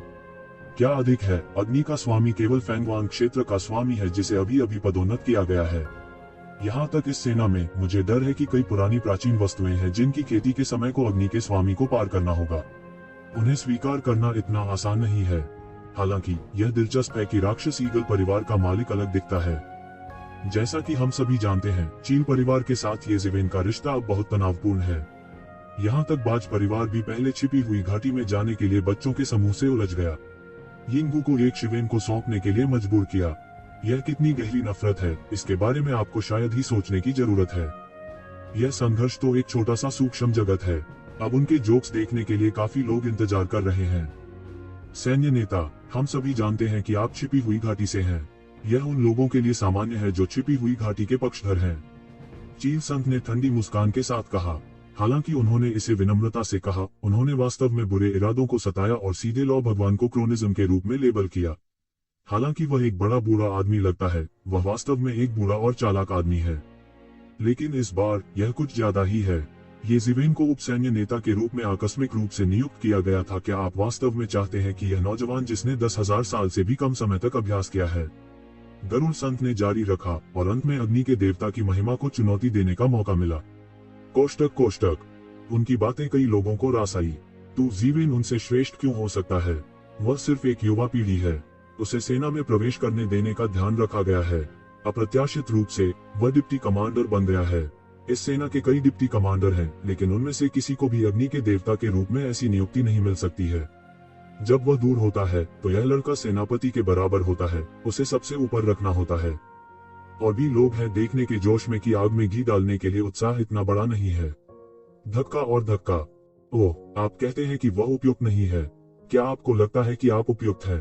अग्नि का स्वामी मुस्कुराया। उसके चेहरे की निराशा एक पल में गायब हो गई, मानो बर्फ पिघल गई हो। जैसा कि कहा जाता है, मैं रिश्तेदारों से नहीं बचता। मुझे लगता है कि मेरे पास उप सैन्य नेता बनने के लिए वास्तव में ऐसी योग्यताएं हैं। जहां तक इस लड़के का सवाल है, मुझे नहीं लगता कि उसके पास कोई योग्यता है। चील संत ने येज़िवेन की तरफ देखा, जैसे कि वह भड़का रहा हो, और उसकी आंखों में तिरस्कार भरा हुआ था। मैं योग्य हूँ या नहीं यह आप पर निर्भर नहीं है, लेकिन मुझे लगता है कि आपको योग्य नहीं होना चाहिए। येज़िवेन आगे बढ़ी। तुम किस बारे में बात कर रहे हो लड़का? चील संत तुरंत आगे बढ़े। पूरा तारों वाला आकाश एक पल में फट गया। हालांकि गरुड़ संत थोड़ा अहंकारी है, लेकिन उसके पास वास्तव में अच्छी ताकत है। अन्यथा वह आग के भगवान के साथ बोर्ड को बुलाने की हिम्मत नहीं करता। मैं कहता हूँ कि तुम योग्य नहीं हो। ठीक है, अगर तुम मेरी एक उंगली रोक सकते हो तो मैं बिना कुछ कहे तुरंत चली जाऊंगी। येज़िवेन ने उपहास किया और कहा कि उसने गरुड़ संत को अपने दिल से नहीं लगाया। अच्छा, चील संत येज़िवेन से नाराज हो गए हैं। यदि येज़िवेन कहता है कि वह उसका विरोधी नहीं है तो वह संकोच कर सकता है। हालांकि वह खुरदरा दिखता है, वह वास्तव में एक चतुर व्यक्ति है। कैसे उसने येज़िवेन की प्रसिद्धि के बारे में नहीं सुना होगा, लेकिन उसने यह कहने की हिम्मत की कि वह अपनी एक उंगली भी नहीं रोक सकता, फिर भविष्य में उसकी कोई गरिमा नहीं होगी। मुझे देखने दो कि तुम कितने हो। चील संत ने अचानक येज़िवेन को एक पंजे से पकड़ लिया और भयानक जादू गैस बाहर निकल गई, विशाल ब्रह्मांड को हिलाकर रख दिया। येज़िवेन कोई जल्दी में नहीं थी और फिर सीधे सबकी आंखों के सामने इशारा किया। जैसा कि उन्होंने पहले कहा, यह कोई उंगली भी नहीं थी, बस एक साधारण इशारा था। टकराना। ईगल संत द्वारा पकड़ी गई जादू की हुई द्वारा बनाए गए पंजे कागज के पेस्ट की तरह एक पल में फट गए। यह बिल्कुल कमजोर नजर आता है। टकराना। जैसे कि गरुड़ संत ने अपने ही सिर पर वार किया हो, शेंग शेंग ने येज़िवेन की उंगली पर प्रहार किया और फिर पूरा व्यक्ति एक भारी झटके की तरह उड़ गया। बूम! वह अकेला उड़ गया और आधी दुनिया ढह गई। जमीन पर गिरे, असीम धूल उठाए और फिर मरे की तरह हिले नहीं। सन्नाटा था और सुइयों को सुना जा सकता था। अनगिनत लोग मौजूद थे, लेकिन कोई आवाज थोड़ी तेज नहीं थी। सभी ने येज़िवेन को देखा और डर से भर गए। येज़िवेन ने अपना तार खींच लिया। किंवदंती में उन्होंने कई राक्षसों को मार डाला, लेकिन अब वह किंवदंती की तुलना में अधिक भयानक है। चील संत का बल पहले से ही ऋषि के क्षेत्र का शिखर है। सामान्य राक्षसों की तुलना में भी वह अधिक शक्तिशाली भी हो सकता है। नतीजतन उसे येज़िवेन ने एक उंगली से उड़ा दिया था और उसके पास कुछ धमकाने की क्षमता भी नहीं थी। और किसकी राय है? येज़िवेन ने चील संत की ओर नहीं देखा, जो उसके द्वारा अर्धविकलांग हो गए थे, लेकिन ठंडेपन से कहा। जब उसे पहले पदोन्नत किया गया तो वह हत्यारे राजा के हाथों लगभग मर गया। हालांकि वह नहीं जानता था कि वे किसके द्वारा नियुक्त किए गए थे। अवश्य ही दानव ईगल परिवार की कलम होनी चाहिए। इसमें कोई संदेह नहीं है कि यह अब केवल कुछ ब्याज वसूलने के लिए है। वैसे भी मैंने अपना चेहरा फाड़ लिया है और मुझे किसी भी चीज पर ध्यान देने की जरूरत नहीं है। इस समय सब थोड़े नासमझ हैं। उनकी कोई राय या मजाक करने की हिम्मत कहां से हुई? ईगल संत की ताकत अपंग हो गई है, उन्हें अकेले रहने दो। यह ताकत अकेले सेना का नेतृत्व करने के लिए भी पर्याप्त है, सिर्फ एक उपनेता होने का जिक्र नहीं है। चूंकि कोई राय नहीं है, चलो चलते हैं। देर किस बात की? येज़िवेन ने कहा। अग्नि का देवता येज़िवेन के आदेशों के खिलाफ नहीं है। मूल रूप से कुछ विशेषज्ञों को छोड़कर, जो स्वाभाविक रूप से युद्ध के तरीके का अभ्यास करते हैं, अधिकांश राजा सेना की कमान संभालने में रुचि नहीं रखते हैं। कितनी ही सेना क्यों न हो, वे अधिक स्वतंत्र रूप से प्रगति नहीं कर सकते। इस समस्या को हल करने और विपक्ष को दबाने के बाद पूरी सेना का संचालन तुरंत सुचारू हो गया। उन सभी ने देखा कि आग का भगवान कार्रवाई करने में सक्षम नहीं हो सकता है, लेकिन येज़िवेन निश्चित नहीं थे। इतने निर्मम वॉइस लॉर्ड के साथ वे स्वाभाविक रूप से अंधेरे में एक काला हाथ लेने की हिम्मत नहीं करते थे। स्वाभाविक रूप से अनगिनत सेनाएं लड़ने के लिए निकल पड़ी, लेकिन इस बार अलग है। एक हमले से लड़ने के लिए उन्होंने पारंपरिक तरीका बिल्कुल नहीं अपनाया, बल्कि इसे प्रसारित करने के लिए सीधे ट्रांसमिशन सरणी का इस्तेमाल किया। सुबह सुबह किसी ने मौके पर जाकर ट्रांसमिशन की व्यवस्था की। फिर ट्रांसमिशन सरणी को सीधे गढ़ के आसपास के क्षेत्र में प्रेषित किया जा सकता है, ताकि संदेश मिलने पर दूसरा पक्ष बच न जाए। ऐसी स्थिति भी इन वर्षों में हुई है। आखिरकार कोई नहीं जानता कि अपने अस्तित्व के बाद से त्यानजू कितनी दूर तक विकसित हुआ है। हो सकता है कि प्रमुख ताकतों के शीर्ष नेताओं में त्यानजू जासूस हों। संचरण व्यू एक एक करके जलता है और अनगिनत देवताओं ने 10,000 लोगों के साथ एक के बाद एक संचरण सरणी पर कदम रखा। आग का भगवान आगे बढ़ता है और पहले जाता है, जबकि येज़िवेन सरणी को दबाने के लिए जिम्मेदार है। वह तब तक नहीं चलेगा जब तक कि आखिरी व्यक्ति गुजर न जाए। उन्हें जासूसों और सेना में मौजूद विस्तृत कार्यों की निगरानी करने की भी आवश्यकता है। अपने बल से यदि कोई सच में ही गुप्त रूप से समाचार भेजता है, तो वह उसे कैसे छिपा सकता है? जल्द ही येज़िवेन ने भी ट्रांसमिशन सरणी में कदम रखा। उसकी आंखें काली थीं। जब वह बाहर आया तो वह एक अत्यंत खाली ब्रह्मांड में प्रकट हुआ। एक नजर में ऐसा लगता था कि यह सिर्फ एक साधारण ब्रह्मांड है, कुछ खास नहीं। लेकिन येज़िवेन देख सकते थे कि पूरे ब्रह्मांड में सभी प्रकार की सरनियां और सीमाएं थीं। ऐसी भी कई सरनियां हैं जो अपने ठिकाने को छिपा सकती हैं, इसलिए सामान्य लोग इसे बिल्कुल नहीं देख सकते। गढ़ को ढकने के लिए त्यानजू को बहुत दर्द हुआ। मार डालो, त्यानजू की बची हुई सभी बुराइयों को मार डालो। अग्नि का देवता फूट पड़ा और पूरे ब्रह्मांड में चिल्लाया। अचानक सभी ने कार्रवाई की और अपने ठिकाने को छिपाने के लिए इस्तेमाल किए जाने वाले अरे को रद्द कर दिया। अचानक पूरा ब्रह्मांड लोगों से भर गया। मार डालो, त्यानजू की बची हुई सभी बुराइयों को मार डालो। भीड़ उत्साहित है। त्यानजू के साथ लगभग सभी जातियों के बीच गहरे खून के झगड़े हैं। वे यह भी जानते हैं कि इस युद्ध का मतलब क्या है। यदि त्यानजू सफल होता है और उसके पास विशेषज्ञ हैं, तो वे सभी मर जाएंगे। भले ही उनके पीछे का जातीय समूह अमर हो, वे अब से त्यानजू के लिए मवेशी और घोड़े होंगे। स्वर्ग के खिलाफ 2 युद्धों की लंबे समय से पोषित इच्छा के साथ वे अपनी भावनाओं को संगठित किए बिना सभी को मरने दे सकते हैं। वो एक अज्ञात भयंकर जानवर के सींग से बना सींग पूरे ब्रह्मांड में एक भारी गड़गड़ाहट की तरह लग रहा था, जिससे एक चौंकाने वाली हवा की लहर आ रही थी और दुनिया हिल रही थी। गर्जन, गर्जन, गर्जन। ब्रह्मांड में युद्ध के जानवर की गर्जना हुई, जिसने हमले की प्रस्तावना खोल दी। एक युद्ध जानवर शून्य में व्यवस्थित है। प्रत्येक सिर एक तारे के समान विशाल है। वे सभी युद्ध के लिए इस्तेमाल होने वाले भयंकर जानवरों को पकड़ने के लिए समर्पित हैं। इन युद्ध के जानवरों का प्रत्येक सिर एक चलते हुए किले की तरह है, शक्तिशाली और भयानक, सभी दिशाओं में व्यापक। कोष्टक कोष्टक। हालांकि यह सेना सबसे शीर्ष और कुलीन सेना नहीं है, यह पर्याप्त है। यह टेढ़ा और भयानक होता है। इन युद्ध के जानवरों के पीछे वास्तविक युद्ध किले उभरे, जिनमें से प्रत्येक एक विशाल तारे के आकार का था और सैन्य इनकी उपस्थिति एक भयानक गंध से भरी हुई थी। पूरा ब्रह्मांड हिंसक रूप से हिल रहा था। उसी समय इन त्यानजू की शेष बुराइयों को बचने से रोकने के लिए कई सन्नी जादूगरों ने कार्य करना शुरू कर दिया और आसपास के अंतरिक्ष में अंतरिक्ष की सीमाएं स्थापित की। इस तरह के एक विशाल संवेग ने अंततः गढ़ में त्यानजू की शेष बुराइयों को परेशान कर दिया। यह भयानक है। इतने विशेषज्ञ कैसे हो सकते हैं? धिक्कार है। हमारे गढ़ ने सेना के घेराव और दमन को भड़का दिया है। तियान कबीले के कई विशेषज्ञ भयभीत हैं। हालांकि वे दाइतियान द्वारा शासित जाति होने का दावा करते हैं, लेकिन हर कोई तियान नहीं है। जब इस तरह के घेराव और दमन का सामना करना पड़ता है, तो यह बैल के चाकू से मुर्गियों को मारने जैसा है। सभी को केवल यह महसूस हुआ कि बर्फ के टुकड़े हर छिद्र से रिस रहे थे और उनका पूरा शरीर अचानक ठंडा हो गया था।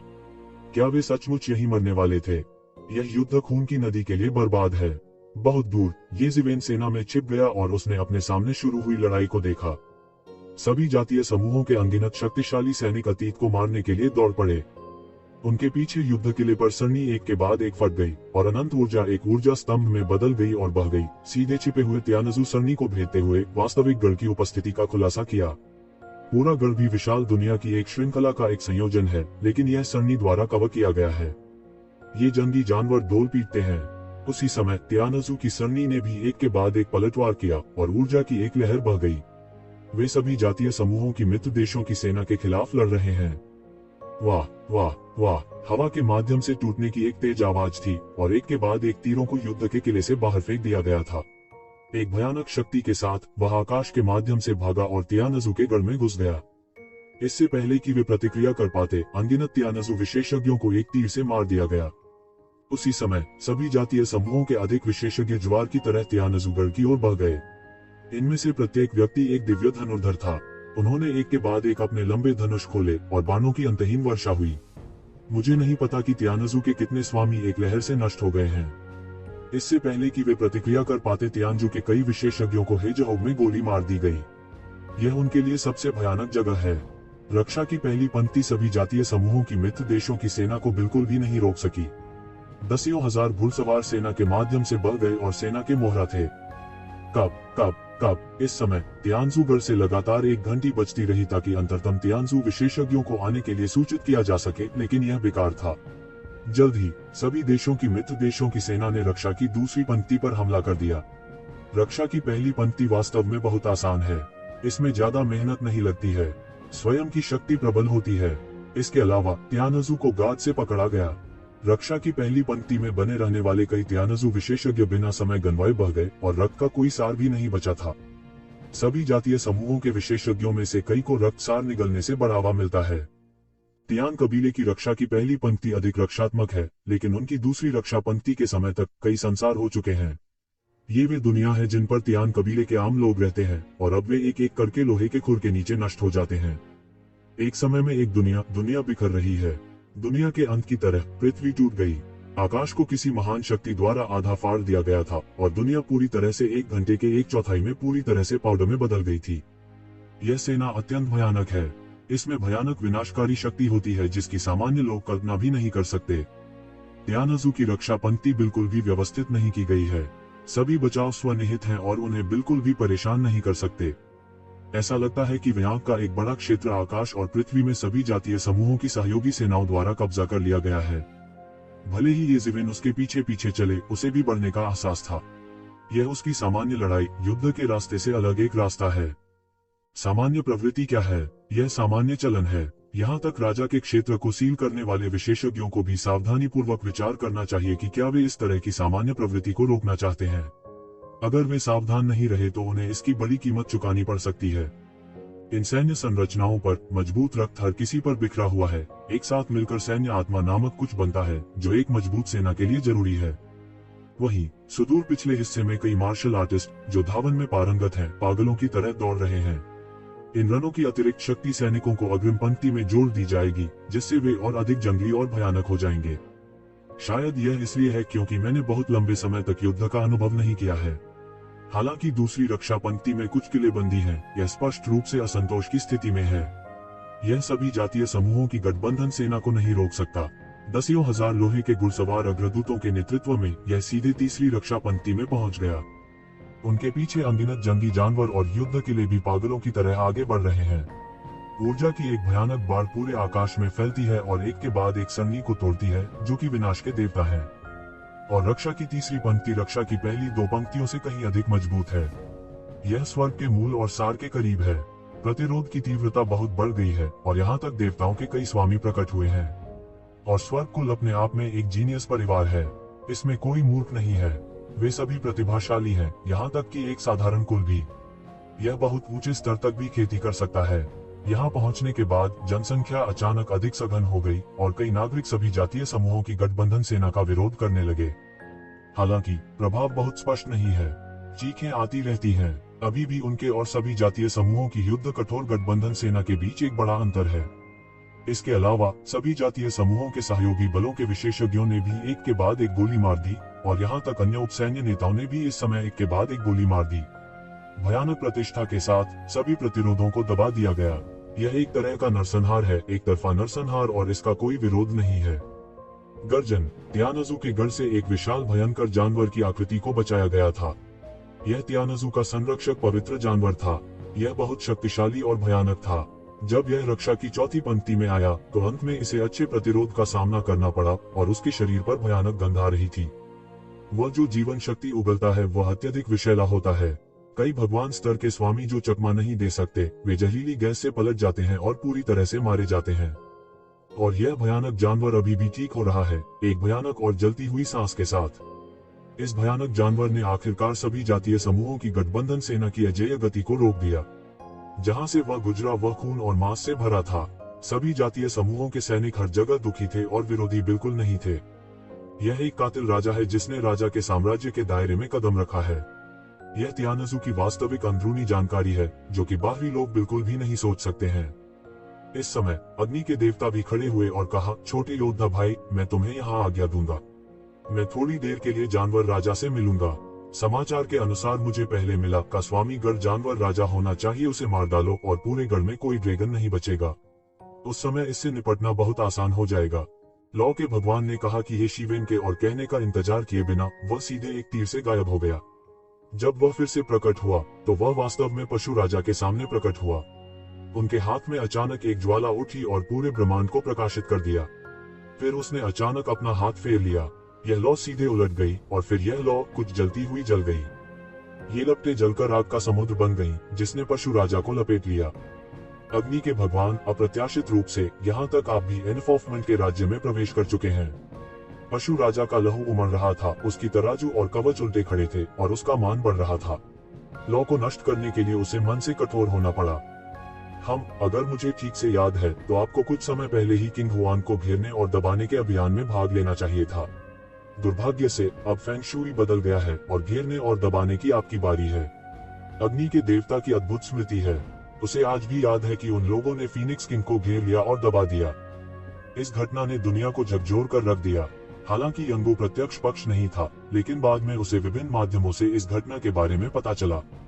अन्यथा उन 12 दिनों में केवल उन्हें 10 गुना लोगों की संख्या देकर फीनिक्स राजा को चोट पहुंचाना असंभव होगा। मजबूर फीनिक्स राजा की तो बात ही छोड़ दीजिए।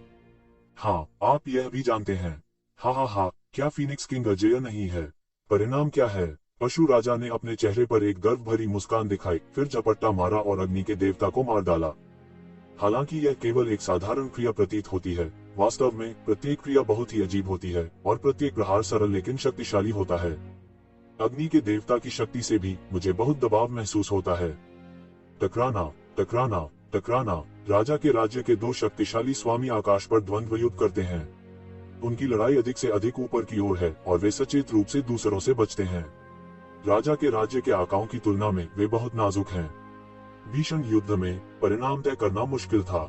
अचानक एक बड़ा हाथ शून्य से बड़ा एक तलवार पकड़ी और उसे अग्नि के देवता की ओर काट दिया। कर्फ्यू के लिए अधिक धमकाना और कम धमकाना कोई कौशल नहीं है। सभी जातीय समूहों की मित्र सेना से एक जोरदार पे आया। कर्फ्यू के लिए अधिक धमकाना और कम धमकाना कोई कौशल नहीं है। सभी जातीय समूहों की मित्र सेना से एक जोरदार पे आया।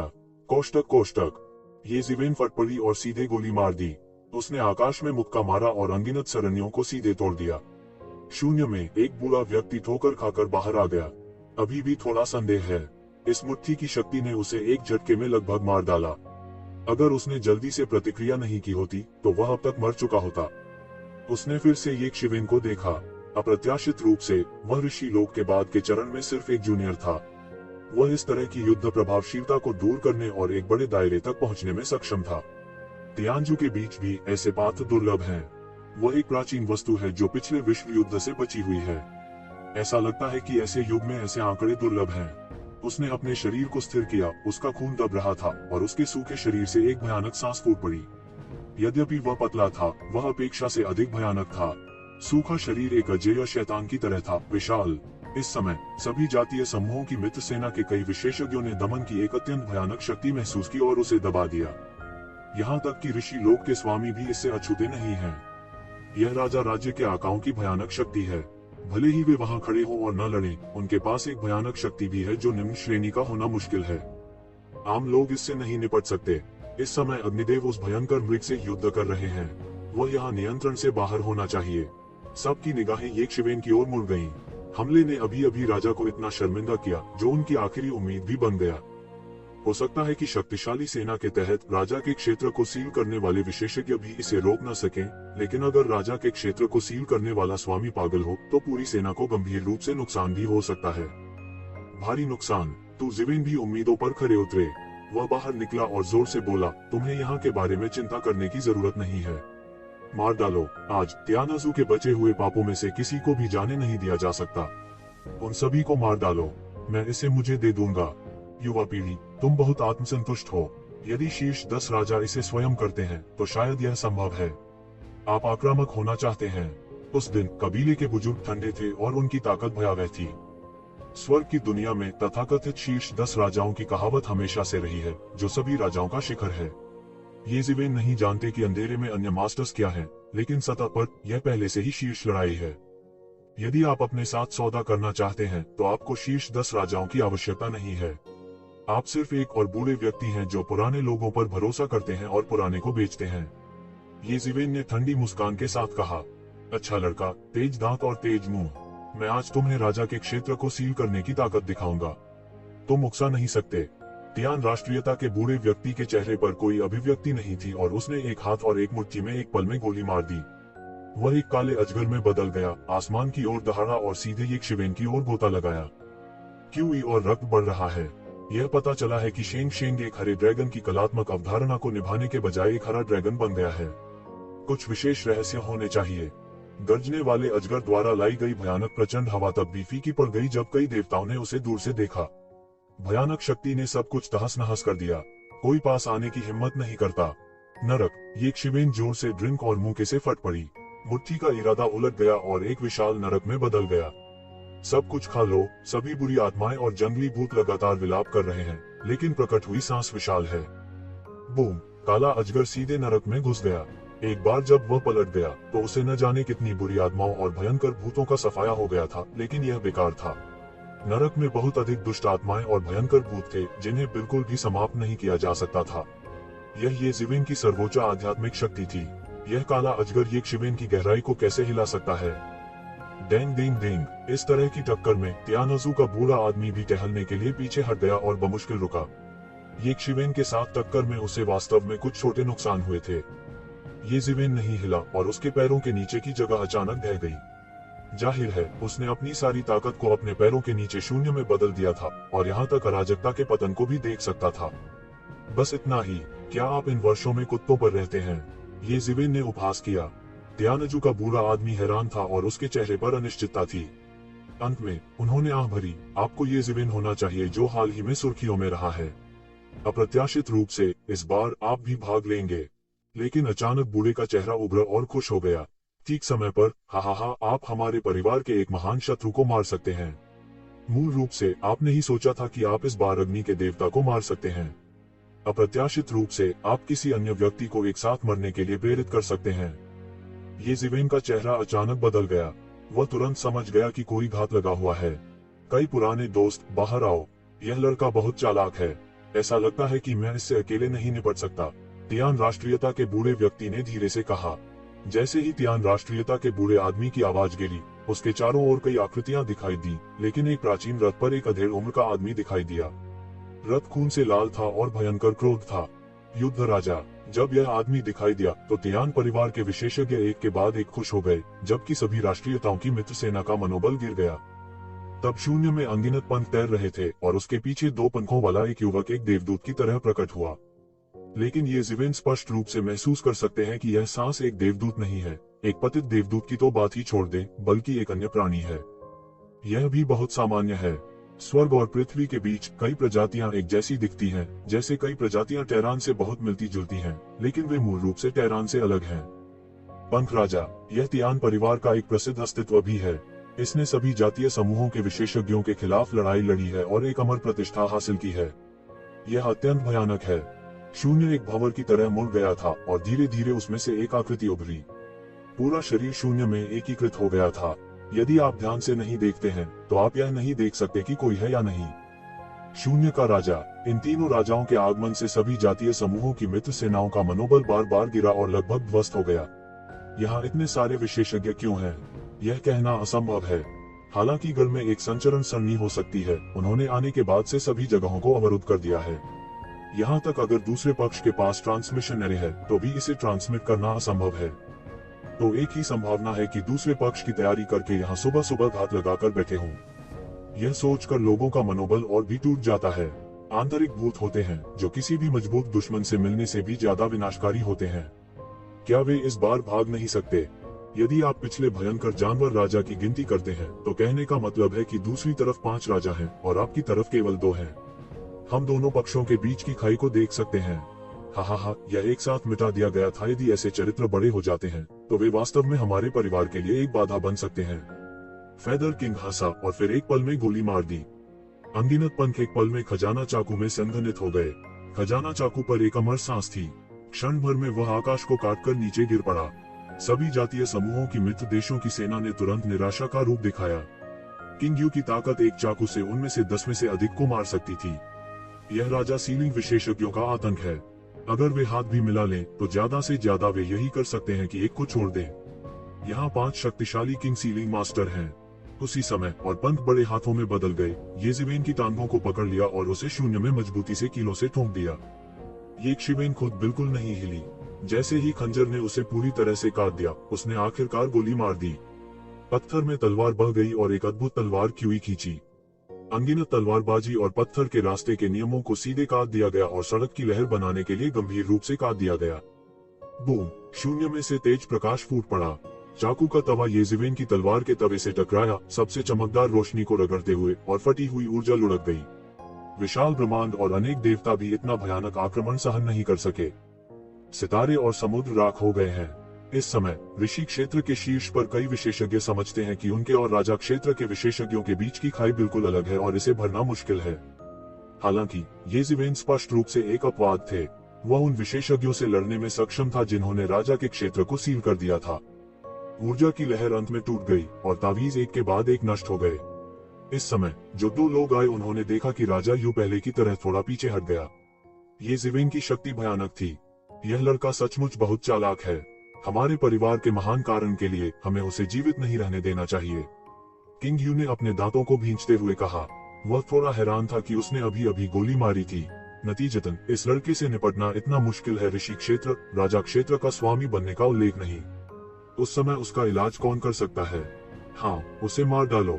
युद्ध राजा ने शराब पी और उसके पैरों के पास का रथ निकल गया। बिखरा हुआ क्रोध और रक्त का प्रकाश आकाश में फैल गया। प्रत्येक रक्त प्रकाश एक खूनी दुनिया में बदल सकता है और पूरी दुनिया में फैल सकता है। इस समय कई राजाओं ने मिलकर ये शिवेन को मारने का फैसला किया है। वे लंबे समय तक एक दूसरे पर ध्यान नहीं देते हैं। छोटा मार्शल भाई ये अग्निदेव बहुत चिंतित है। दूसरा पक्ष 4 राजाओं का विशेषज्ञ है।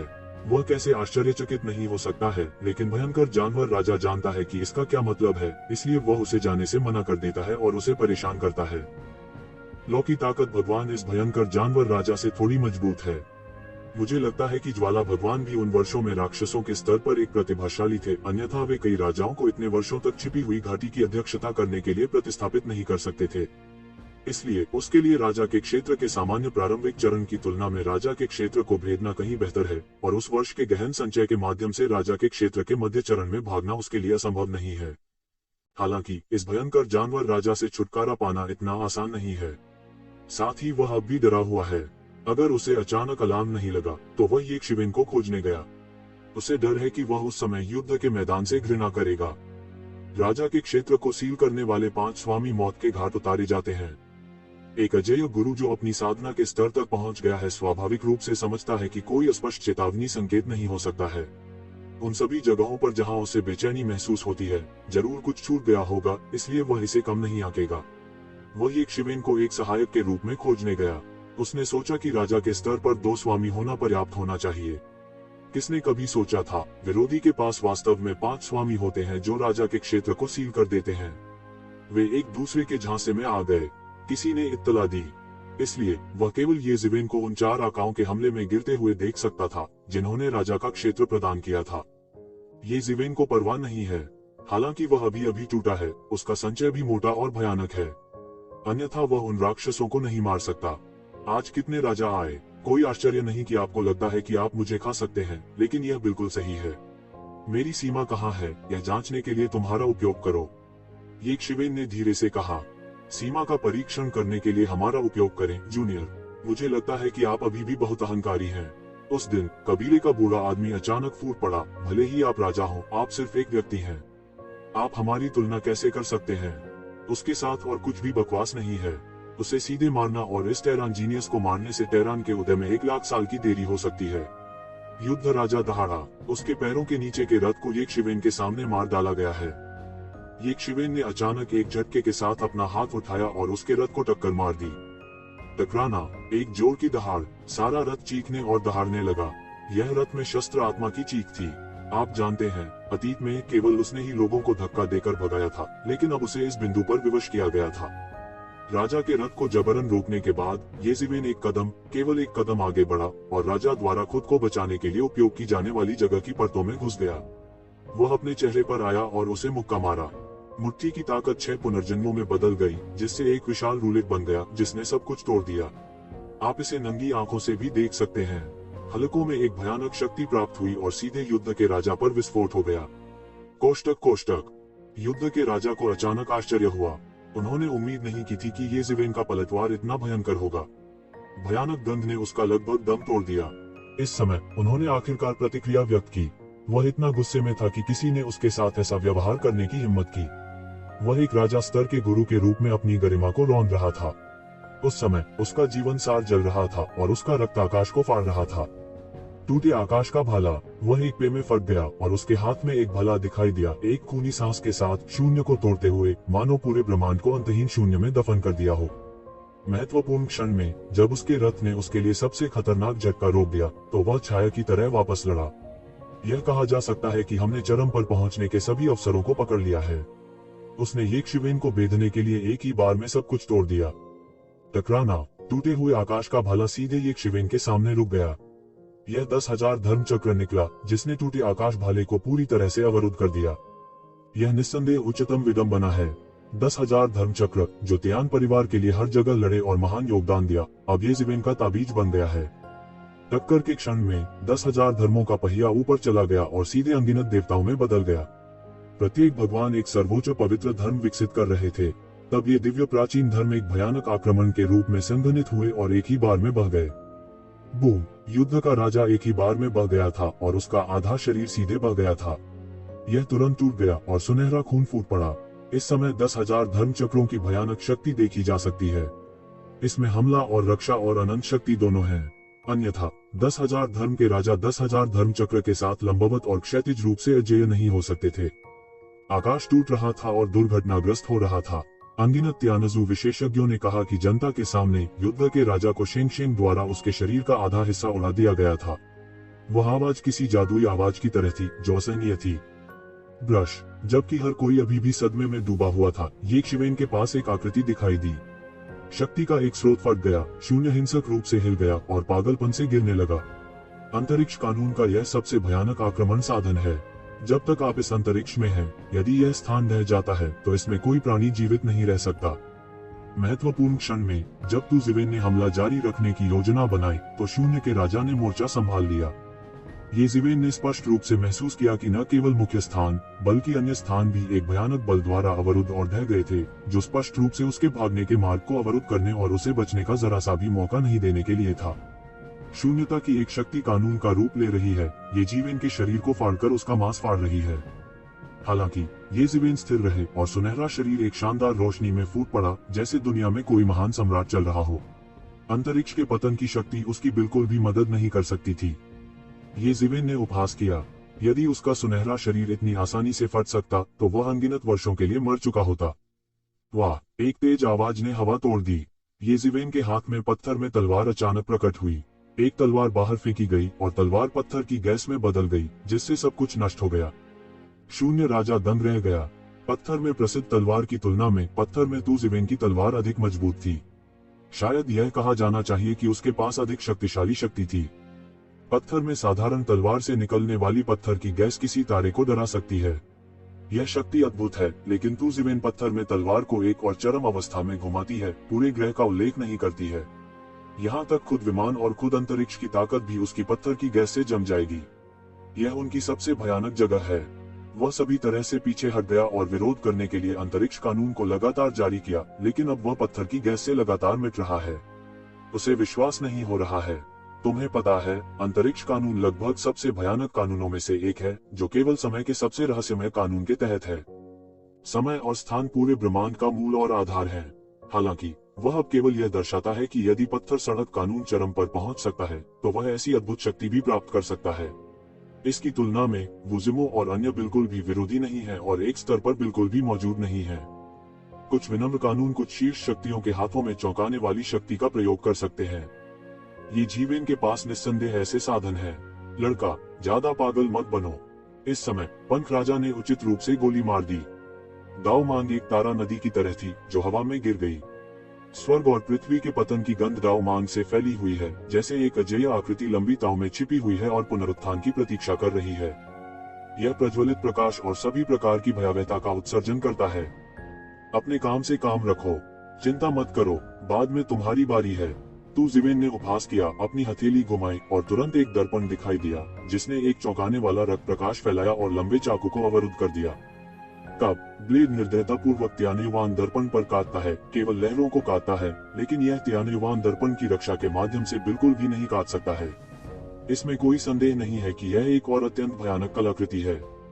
कई किंग सीलिंग मास्टर थोड़े उदास हैं और येज़ेबेल पर एक के बाद एक कई जादुई हथियार उभर रहे हैं। हालांकि इनमें से प्रत्येक जादुई हथियार बेहद शक्तिशाली है। इससे भी महत्वपूर्ण बात यह है कि वांडा रूलेट है, जो स्वर्गीय परिवार के गौरव का पौराणिक जादुई हथियार होना चाहिए, लेकिन यह उनकी प्रगति के लिए मूलभूत बाधा बन गया है। बूम! त्यानयुवान दर्पण पर रक्त का प्रकाश फट गया, जिससे रक्त का एक स्तंभ बन गया, जो सीधे राजा यू के पास गया। किंग यू बार बार पीछे हटे और जुड़ने की हिम्मत नहीं की। दूसरी तरफ येज़ेबेल आक्रामक था, सीधे खालीपन के राजा को मारने और तलवार से काटने के लिए मजबूर किया गया। पूफ! शून्य राजा कट गया और एक कौर खून बह निकला और पूरा आदमी उल्टा उड़ गया।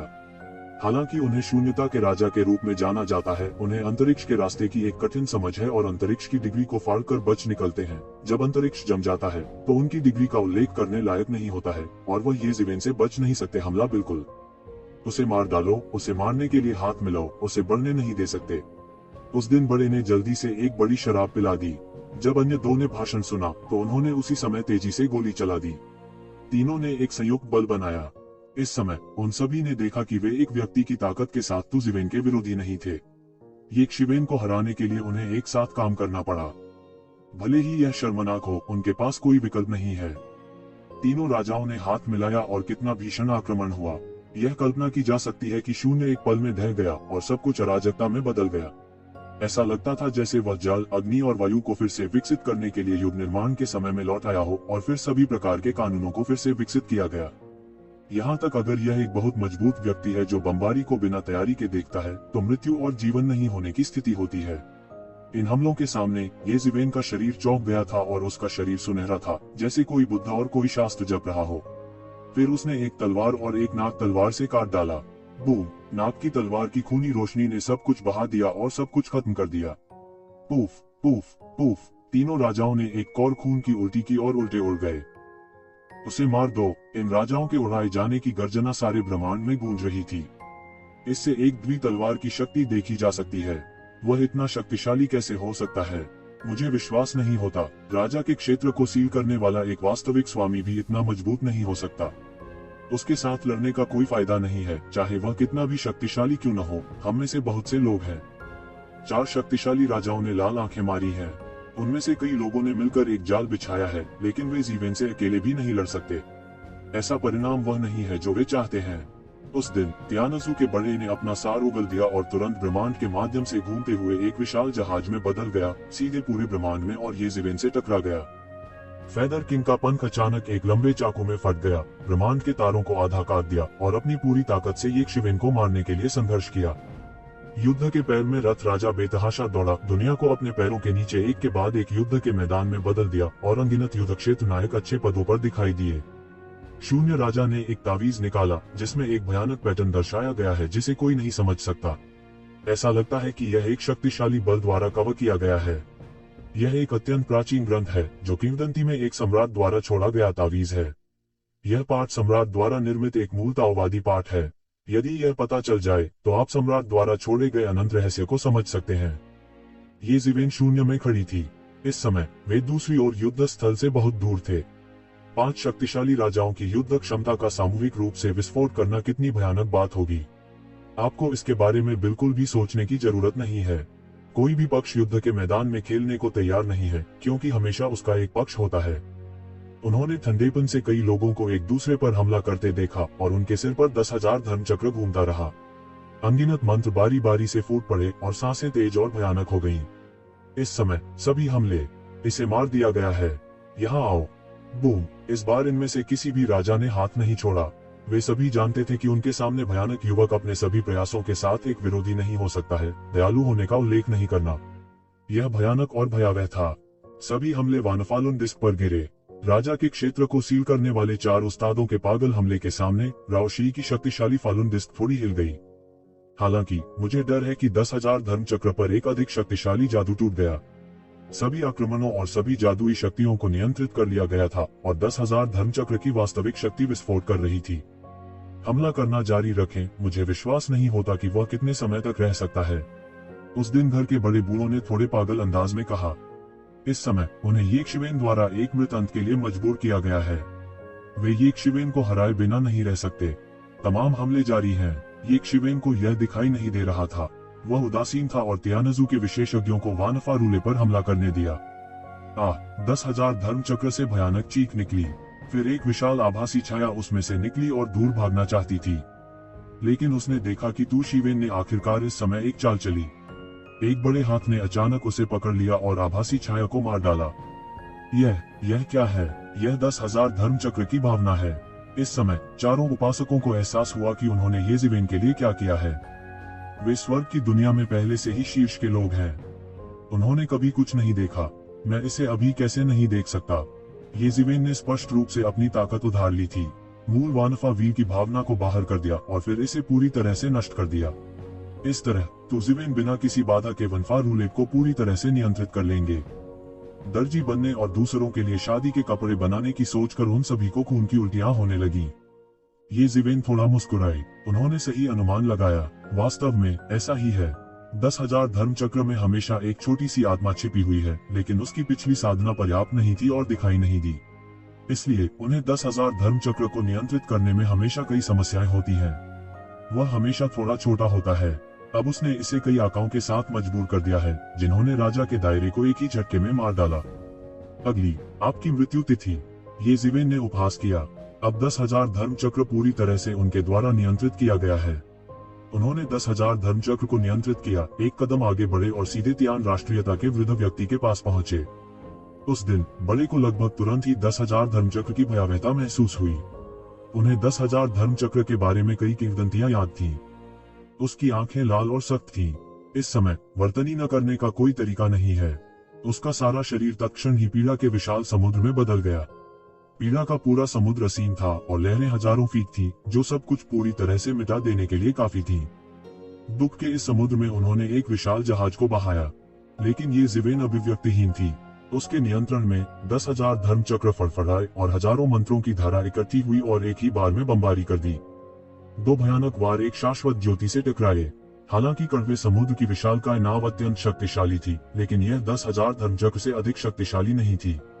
कड़वी समुद्री विशालकाय नाव के सभी पलटवारों को अनगिनत जादू टोरों ने रोक दिया। टकराना, स्पेल टोरेंट ने तियान कबीले के बूढ़े आदमी को पूरी तरह से डुबो दिया और उसके शरीर का अधिकांश हिस्सा पूरी तरह से स्पेल टोरेंट द्वारा उड़ा दिया गया। वह दूर भागने के लिए संघर्ष करता रहा, लेकिन तुजिवेन उसे फिर से यह मौका कैसे दे सकता था। आहबिजियन ने एक पल में गोली चलाई और तलवार आसमान से टूट गई और अचानक उसे मार डाला। एक चीख के साथ तियान परिवार के बूढ़े व्यक्ति की तुरंत मौत हो गई। एक स्वामी जिसने राजा के क्षेत्र को सील कर दिया था, उसका सारा मांस और खून राक्षस ध्वज द्वारा निगल लिया गया था। ये जिवेन की क्रूरता ने तियान परिवार के अन्य मास्टर्स को पीछे हटने पर मजबूर कर दिया। यह बेटा बहुत क्रूर है। क्या हमें उसे बड़ा होने देना चाहिए और हमारे परिवार के महान कारण के लिए एक बड़ा खतरा बनना चाहिए। इस समय पंख राजा दहाड़ा और उसके शरीर पर अनगिनत पंख हिल गए। वह ये जिवेन के पीछे भागा और चाकू से काट दिया। उसका अवसर बहुत सटीक था, यानी जब तू जीवन सांस से बाहर था, जब उसने तियानजू के बूढ़े आदमी को मार डाला था। लाओली ने अपना सर्वश्रेष्ठ प्रदर्शन किया था और वह पैदा नहीं हुआ था। वह इस समय ये शिवेन को जोर से मारना चाहता था। टकराना, यह चाकू सीधे ये जिवेन के शरीर में कट गया और उसने आखिरकार एक महान अवसर प्राप्त कर लिया। लेकिन ये जिवेन के शरीर पर केवल एक हल्का सफेद निशान था और यहाँ तक टूटी हुई त्वचा भी ऐसा नहीं कर सकती थी। उसे चोट पहुंचाना तो दूर की बात है, यह नामुमकिन है। यदि राजा के क्षेत्र को सील करने वाला स्वामी बिना किसी आपत्ति के मेरा चाकू ले लेता, तब भी वह मर जाता। आप अपवाद नहीं हो सकते। पंख राजा चौंक गया और बोला। उसने कभी नहीं सोचा था कि उसका हमला एक शिवेन के डिफेंस को भी नहीं तोड़ पाएगा। अगर मैं नहीं टूटा तो शायद यह चाकू मुझे मार डालेगा, लेकिन अब यह काफी दूर है। ये जिवेन चिल्लाई और बाहर निकल आई। पत्थर में तलवार अचानक उसके हाथ में आ गई और तलवार से नीचे गिर गई। किंग यू के पास केवल अपने पंखों के साथ पूरे व्यक्ति को अपने पीछे लपेटने का समय था, लेकिन इससे पहले कि वह प्रतिक्रिया कर पाता, उसे ये जिवेन ने तलवार से मार डाला। राजा यू का पूरा शरीर चटकने लगा और उसके दो पंख एक क्षण में टूट गए, जिससे उसका असली शरीर प्रकट हो गया। जिवेन की तलवार की शक्ति कम नहीं हुई और सीधे उसका सिर काट दिया। सुनहरा खून फूट पड़ा। किंग यू कुछ दूर भागने के लिए संघर्ष करता रहा। यद्यपि उसका सिर काट दिया गया था, यह उन विशेषज्ञों के लिए घातक नहीं था जिन्होंने राजा के क्षेत्र को सील कर दिया था। ये जिवेन की तलवार उसके सभी देवताओं को नष्ट करने में विफल रही। उसकी हर कोशिका एक पूर्ण व्यक्ति के रूप में पुनर्जन्म ले सकती थी, जिसे मारना बहुत मुश्किल था। लेकिन जिवेन उसे बचने का कोई मौका कैसे दे सकता था। एक द्वि तलवार ने राजा यू के शरीर को तलवार से आधा काट दिया। एक पल में शरीर टूट गया और युआन देवता नष्ट हो गए। एक द्वि तलवार की शक्ति वास्तव में भयानक होती है। राजा के क्षेत्र को सील करने वाले गुरु को तलवार से मारा गया और सभी युआन देवताओं को सीधे मार डाला गया। पत्थर में तलवार से ऐसा करना उसके लिए कठिन है। किंग यू के सभी युआन देवताओं को मारने के लिए अनगिनत मन लगते हैं। हालांकि एक द्वि तलवार की भयंकर भावना के साथ आप इसे कर सकते हैं। राजा के क्षेत्र को सील करने वाले विशेषज्ञ भी मृत्यु से नहीं बच सकते। इस समय युद्ध की स्थिति पूरी तरह से उलट गई थी और सभी जातीय समूहों की मित्र देशों की सेना का मनोबल बहुत बढ़ गया था। यह एक चमत्कार था। मैंने सोचा कि बचने का कोई मौका नहीं था। किसने सोचा होगा कि ये ज़िवेन इतने शक्तिशाली थे कि उन्होंने राजा के क्षेत्र को देने वाले 4 मास्टर्स के सामने उत्तराधिकार में उनमें से 2 को मार डाला। ऐसी ताकत लगभग चौंकाने वाली थी। जाना, इस समय युद्ध राजा और शून्य राजा का लड़ने का कोई इरादा नहीं था। वे ये शिवेन से लगभग डर गए थे। क्षेत्र विशेषज्ञ को सील करने वाले इतने उग्र राजा उन्होंने कभी नहीं देखे थे, लेकिन इतने भयंकर ऋषि लोग को उन्होंने कभी नहीं देखा था। यह बहुत अच्छा होगा यदि वे उसे राजा सीलिंग दायरे में पदोन्नत कर दें। हालांकि उनके दिल में इस तरह की चिंता थी, लेकिन इस समय उनके जीवन के लिए दौड़ना अधिक महत्वपूर्ण था। जहां तक ज़िवेन की बात है, वह स्वाभाविक रूप से उससे निपटने के लिए अधिक शक्तिशाली तियान परिवार के विशेषज्ञों को जगाएगा। वे चौंक गए और बाहर भागना चाहते थे। जहां तक कि अन्य लोगों की बात है, वे परवाह नहीं कर सकते थे। यदि आप बचना चाहते हैं तो सेटअप करें, ये शिवेन जोर से चिल्लाए। अचानक उसके चारों ओर एक तेज सांस आई। उनमें से कई राजा के क्षेत्र को सील करने की ताकत भी थे। हालांकि वे महसूस कर सकते थे कि वे उनसे बहुत बेहतर हैं। इस समय राजा के क्षेत्र को सील करने के बहुत सारे उस्ताद थे और वे लगभग हताश थे। पूरा व्यू टिमटिमाते तारे थे और दूर के हवाई क्षेत्र से असंख्य तारों की रोशनी चमक रही थी। पूरी सरनी धीरे धीरे चलती थी और अतुलनीय रूप से राजसी दिखती थी। यह आकाश में तारों का बड़ा समूह है जो प्राचीन स्वर्ग में शक्तिशाली हुआ करता था। इस विशाल व्यू रचना की व्यवस्था कभी 9981 राजाओं ने की थी। यह अत्यंत शक्तिशाली है। भले ही बादशाह के हमले का विरोध करना कठिन हो, लेकिन ऐसा संभव कहा जाता है।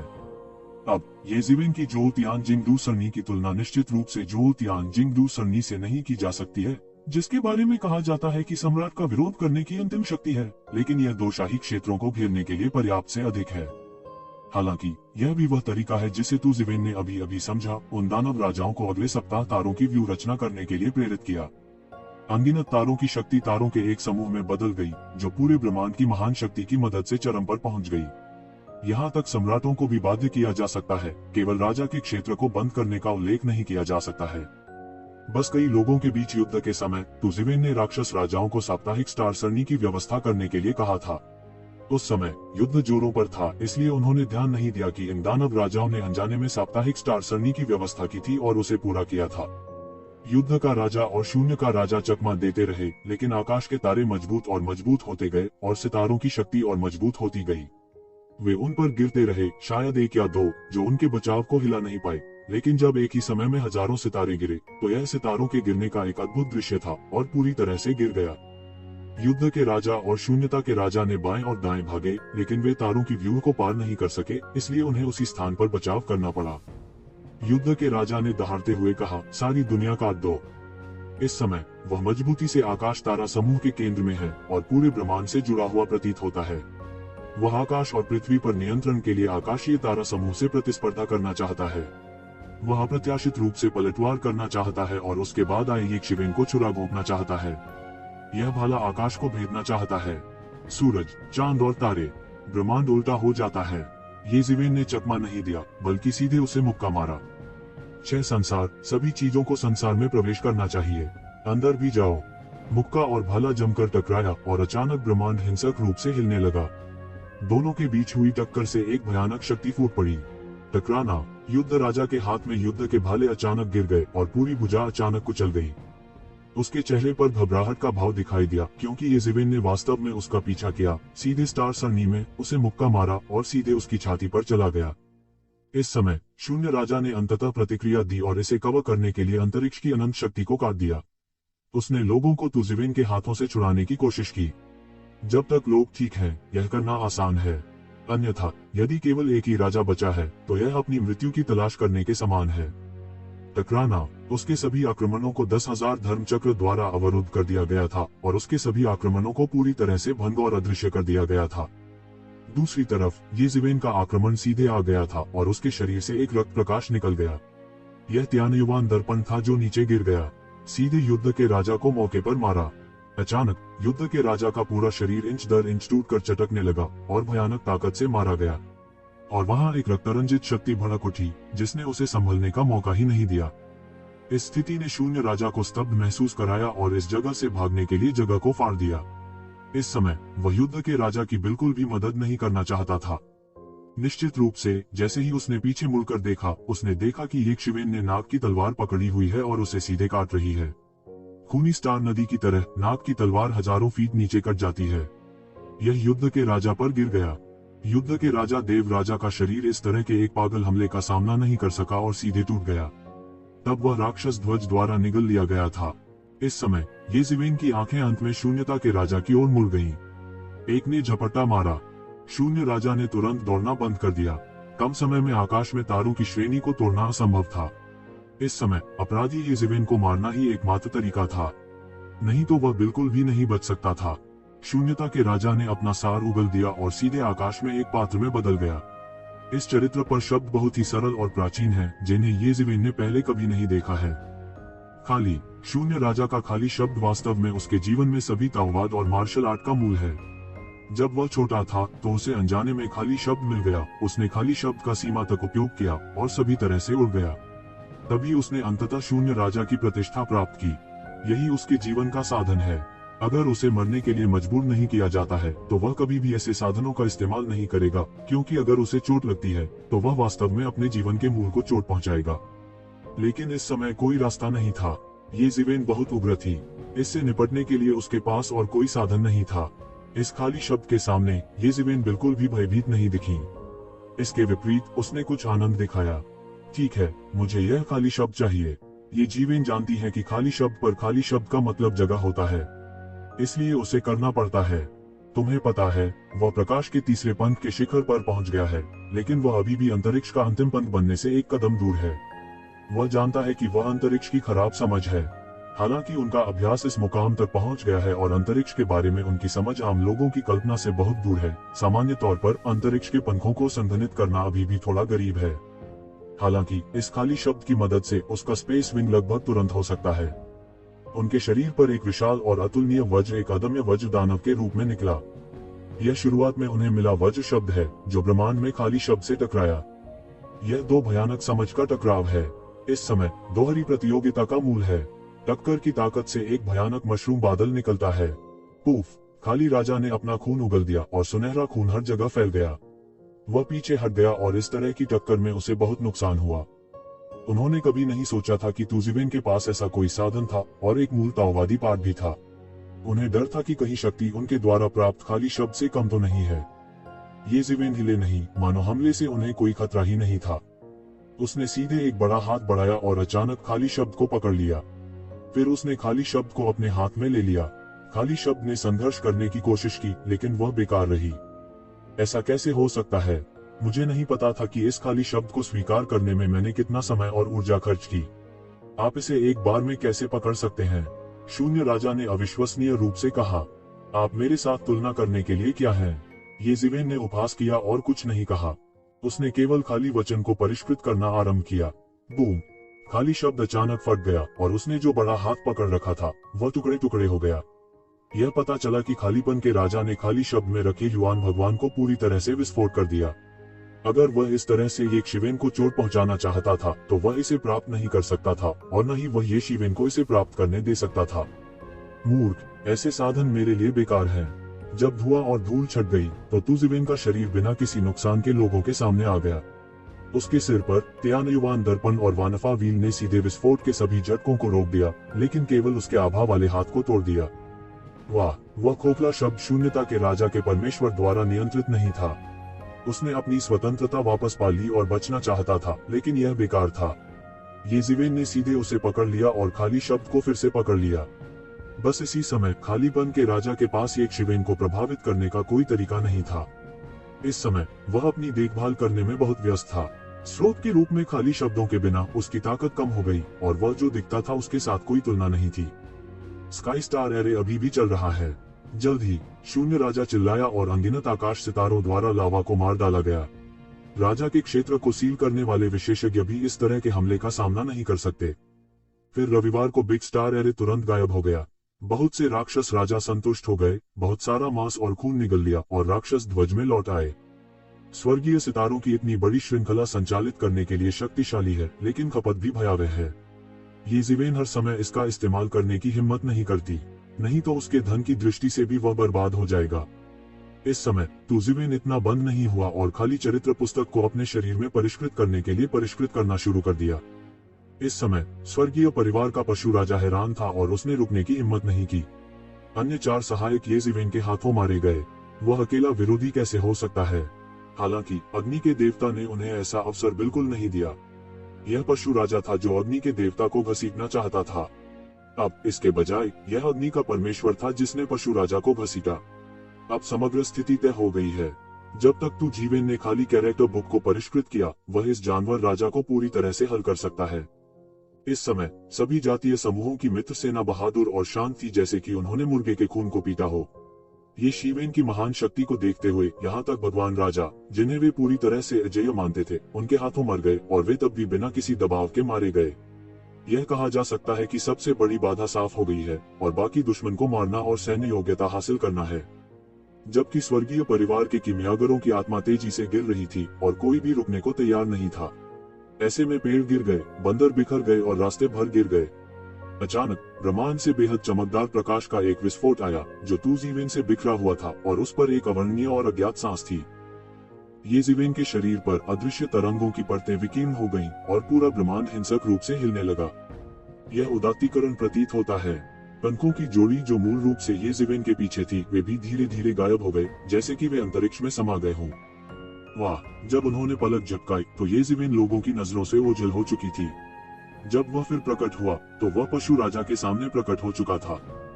येजिवेन बहुत तेज दिखाई दी, या यह बहुत अजीब था। यहाँ तक कि पशु राजा को भी जरा सा भी स्थानिक उतार चढ़ाव महसूस नहीं हुआ और उसके सामने मारा गया। येजिवेन ने अभी तक शुरू नहीं किया है, लेकिन अंतरिक्ष की एक भयानक शक्ति ने हवा में एक बड़ी दरार बनाई है और इसे काट दिया है। बीस्ट किंग के पास प्रतिक्रिया करने का समय नहीं था। पूरा व्यक्ति पास की जगह के साथ सीधे एक तस्वीर की तरह था और टुकड़े टुकड़े हो गया था। अनगिनत मांस और रक्त फूट पड़े और आकाश में फिर से संगठित होने की कोशिश की, लेकिन इसका कोई फायदा नहीं हुआ। येजिवेन ने फिर दानव ध्वज लहराया, अपना मुंह खोला और जानवर राजा को पूरी तरह से निगल लिया। अभी अन्य राजाओं के साथ व्यवहार करने की तुलना में यह थोड़ा अधिक आराम देने वाला है। ज्वाला प्रभु ने येजिवेन को एक जटिल दृष्टि से देखा। ऐसा लग रहा था कि वह सदमे से उबर नहीं पाए हैं। छोटे मार्शल भाई, ये पहले से ज्यादा मजबूत हैं। अग्निदेव के मन में केवल एक ही विचार रह गया था। उनकी उपलब्धियों के साथ यह देखना आसान है कि ये शिवेन बदलते दिख रहे हैं। जब वह बस अंदर घुसा, जानवर राजा तो दूर, उसने भी कोई प्रतिक्रिया नहीं दी। अंतरिक्ष की यह समझ एक नए स्तर पर पहुंच गई है। राजा के क्षेत्र को सील करने वाले सभी विशेषज्ञों को मारने के बाद तियान परिवार के शेष पाप पहाड़ की तरह हार गए। वे और अधिक लड़ना जारी नहीं रखना चाहते थे और सीधे टूट गए। विशेष रूप से तूजीवेन अभी भी अपने अंतरिक्ष विंग के साथ प्रयोग कर रहा है, सेना के सामने भाग रहा है। अनगिनत पुनरुत्थान सरणियों द्वारा बहाई गई ऊर्जा बाढ़ उसमें समा गई थी और कोई अतिप्रवाह नहीं था। जहां से आप जीवेन गुजरे, वह अंतरिक्ष के पंख फड़फड़ाता रहा। अंतरिक्ष की शक्ति लगातार करती रही और तियानजू के शेष पापों का रक्षा अधिकार ध्वस्त हो गया। एक के बाद एक दुनिया युद्ध से झुलसी हुई धरती में बदल गई। अंत में येजिवेन बस अंतरिक्ष विंग की क्षमता के साथ तियानजू के गढ़ में कूद गए। यह गढ़ कई वर्षों से तियान कबीले द्वारा संचालित है और बहुत सारी दिव्य सामग्री छोड़ गया है, लेकिन जब येजिवेन पहुंचे, अधिकांश खजाना घर खाली कर दिया गया है और लगता है कि खाली होने जा रहा है। कोई फर्क नहीं पड़ता कि घात सफल है या विफल, गढ़ को उजागर किया जाना चाहिए और इसे लंबे समय तक बनाए नहीं रखा जा सकता है। इसलिए येजिवेन के हाथों में उतने बच्चे नहीं हैं जितने अपेक्षित थे, लेकिन फिर भी येजिवेन बहुत पैसा कमाता है। यह क्या है? यह टूटी हुई सीमा चिन्ह कहाँ ले जाती है? एक बार खजाने के घर की सफाई करने के बाद येजिवेन ने पाया कि पूरे खजाने के घर में सबसे मूल्यवान चीजें स्थानांतरित कर दी गई थी और केवल एक चीज बची थी। वह थी सीमा तोड़ने का प्रतीक, जो थोड़ा दिलचस्प था। यह कोई साधारण सीमा तोड़ने वाला नहीं है, बल्कि एक दिशात्मक सीमा तोड़ने वाला है। क्या यह टूटी हुई सीमा का प्रतीक है जो तियानजू के अन्य गढ़ों की ओर ले जाता है? इस तरह की सीमा तोड़ने वाला प्रतीक बनाना बहुत मुश्किल है। यह दिशात्मक संचरण सरणी से कहीं अधिक मूल्यवान है और इस प्रकार की सीमा तोड़ने वाला प्रतीक भी दिशात्मक और गैर दिशात्मक में बांटा गया है। आमतौर पर बोलते हुए गैर दिशात्मक सीमा तोड़ने वाले प्रतीक हैं। उनका उपयोग ठोस स्थान को नष्ट करने, भागने या दुश्मन का पीछा करने के लिए किया जाता है, जबकि दिशात्मक सीमा तोड़ने वाले प्रतीकों का उपयोग मूल रूप से लंबी दूरी के प्रसारण के लिए किया जाता है। येजिवेन ने पहले बाउंड्री तोड़ने वाले तावीज को इकट्ठा किया और मौका मिलने पर फिर से कोशिश की। ये सब क्या है? जैसा कि राजा के क्षेत्र को सील करने वाले सभी विशेषज्ञ येजिवेन द्वारा मारे गए थे, युद्ध का मैदान समाप्त हो गया था और बाकी को युद्ध के मैदान को मारना और साफ करना था। बड़े योद्धा भाई, चूंकि ये लोग बस गए हैं, मैं जल्द ही रहूंगा और पहले जाऊंगा। आग का भगवान जल्द ही अंदर आया और येज़िवेन ने खुद को सोचा कि यह किसी काम का नहीं था। यह एक अभूतपूर्व जीत थी। यह कहा जा सकता है कि इसने तियानजू के अहंकार को गहरा आघात पहुंचाया। उसने अपने व्यवसाय में बहुत कुछ प्राप्त किया, इसलिए वह अग्नि के देवता के साथ किसी भी श्रेय के लिए प्रतिस्पर्धा नहीं करना चाहता था। इस समय के लिए धन्यवाद छोटे मार्शल भाई। यदि आपने इसे स्वयं नहीं किया होता तो मुझे डर है कि मैं इस बार मारा गया होता। अग्नि के देवता ने ईमानदारी से कहा कि अब तक उनकी धड़कन अभी भी धीमी है। कुछ नहीं, क्या आपको मार्शल भाइयों के बीच यह कहने की जरूरत है? लेकिन यह कार्रवाई फैला दी गई है। मुझे लगता है कि सेना में आंतरिक गद्दार हो सकते हैं। यह नहीं कहा जाना चाहिए कि वरिष्ठ नेताओं में भी आंतरिक गद्दार हो सकते हैं, येज़िवेन ने कहा। दूसरी पार्टी स्पष्ट रूप से तैयार थी। यह शुरू होने से पहले अचानक खबर मिलने जैसा नहीं था। इसे बहुत पहले खबर पता होनी चाहिए थी और जो लोग बहुत पहले ऑपरेशन के बारे में जान सकते थे वे डरते थे कि वे सामान्य लोग नहीं होंगे, लेकिन सेना के वरिष्ठ स्तर और यहाँ तक गठबंधन ने भी रहस्य लीक कर दिया। ठीक है, मुझे यह पता लगाना है कि इस बार क्या हुआ है काफी खतरनाक है। यदि इस बार पूरी सेना वास्तव में नष्ट हो गई तो हम बहस नहीं कर पाएंगे। ज्वाला भगवान का चेहरा उदास था। इस बार उन्होंने एक गहरा सबक सीखा। यहाँ मामला सुलझा लिया गया है।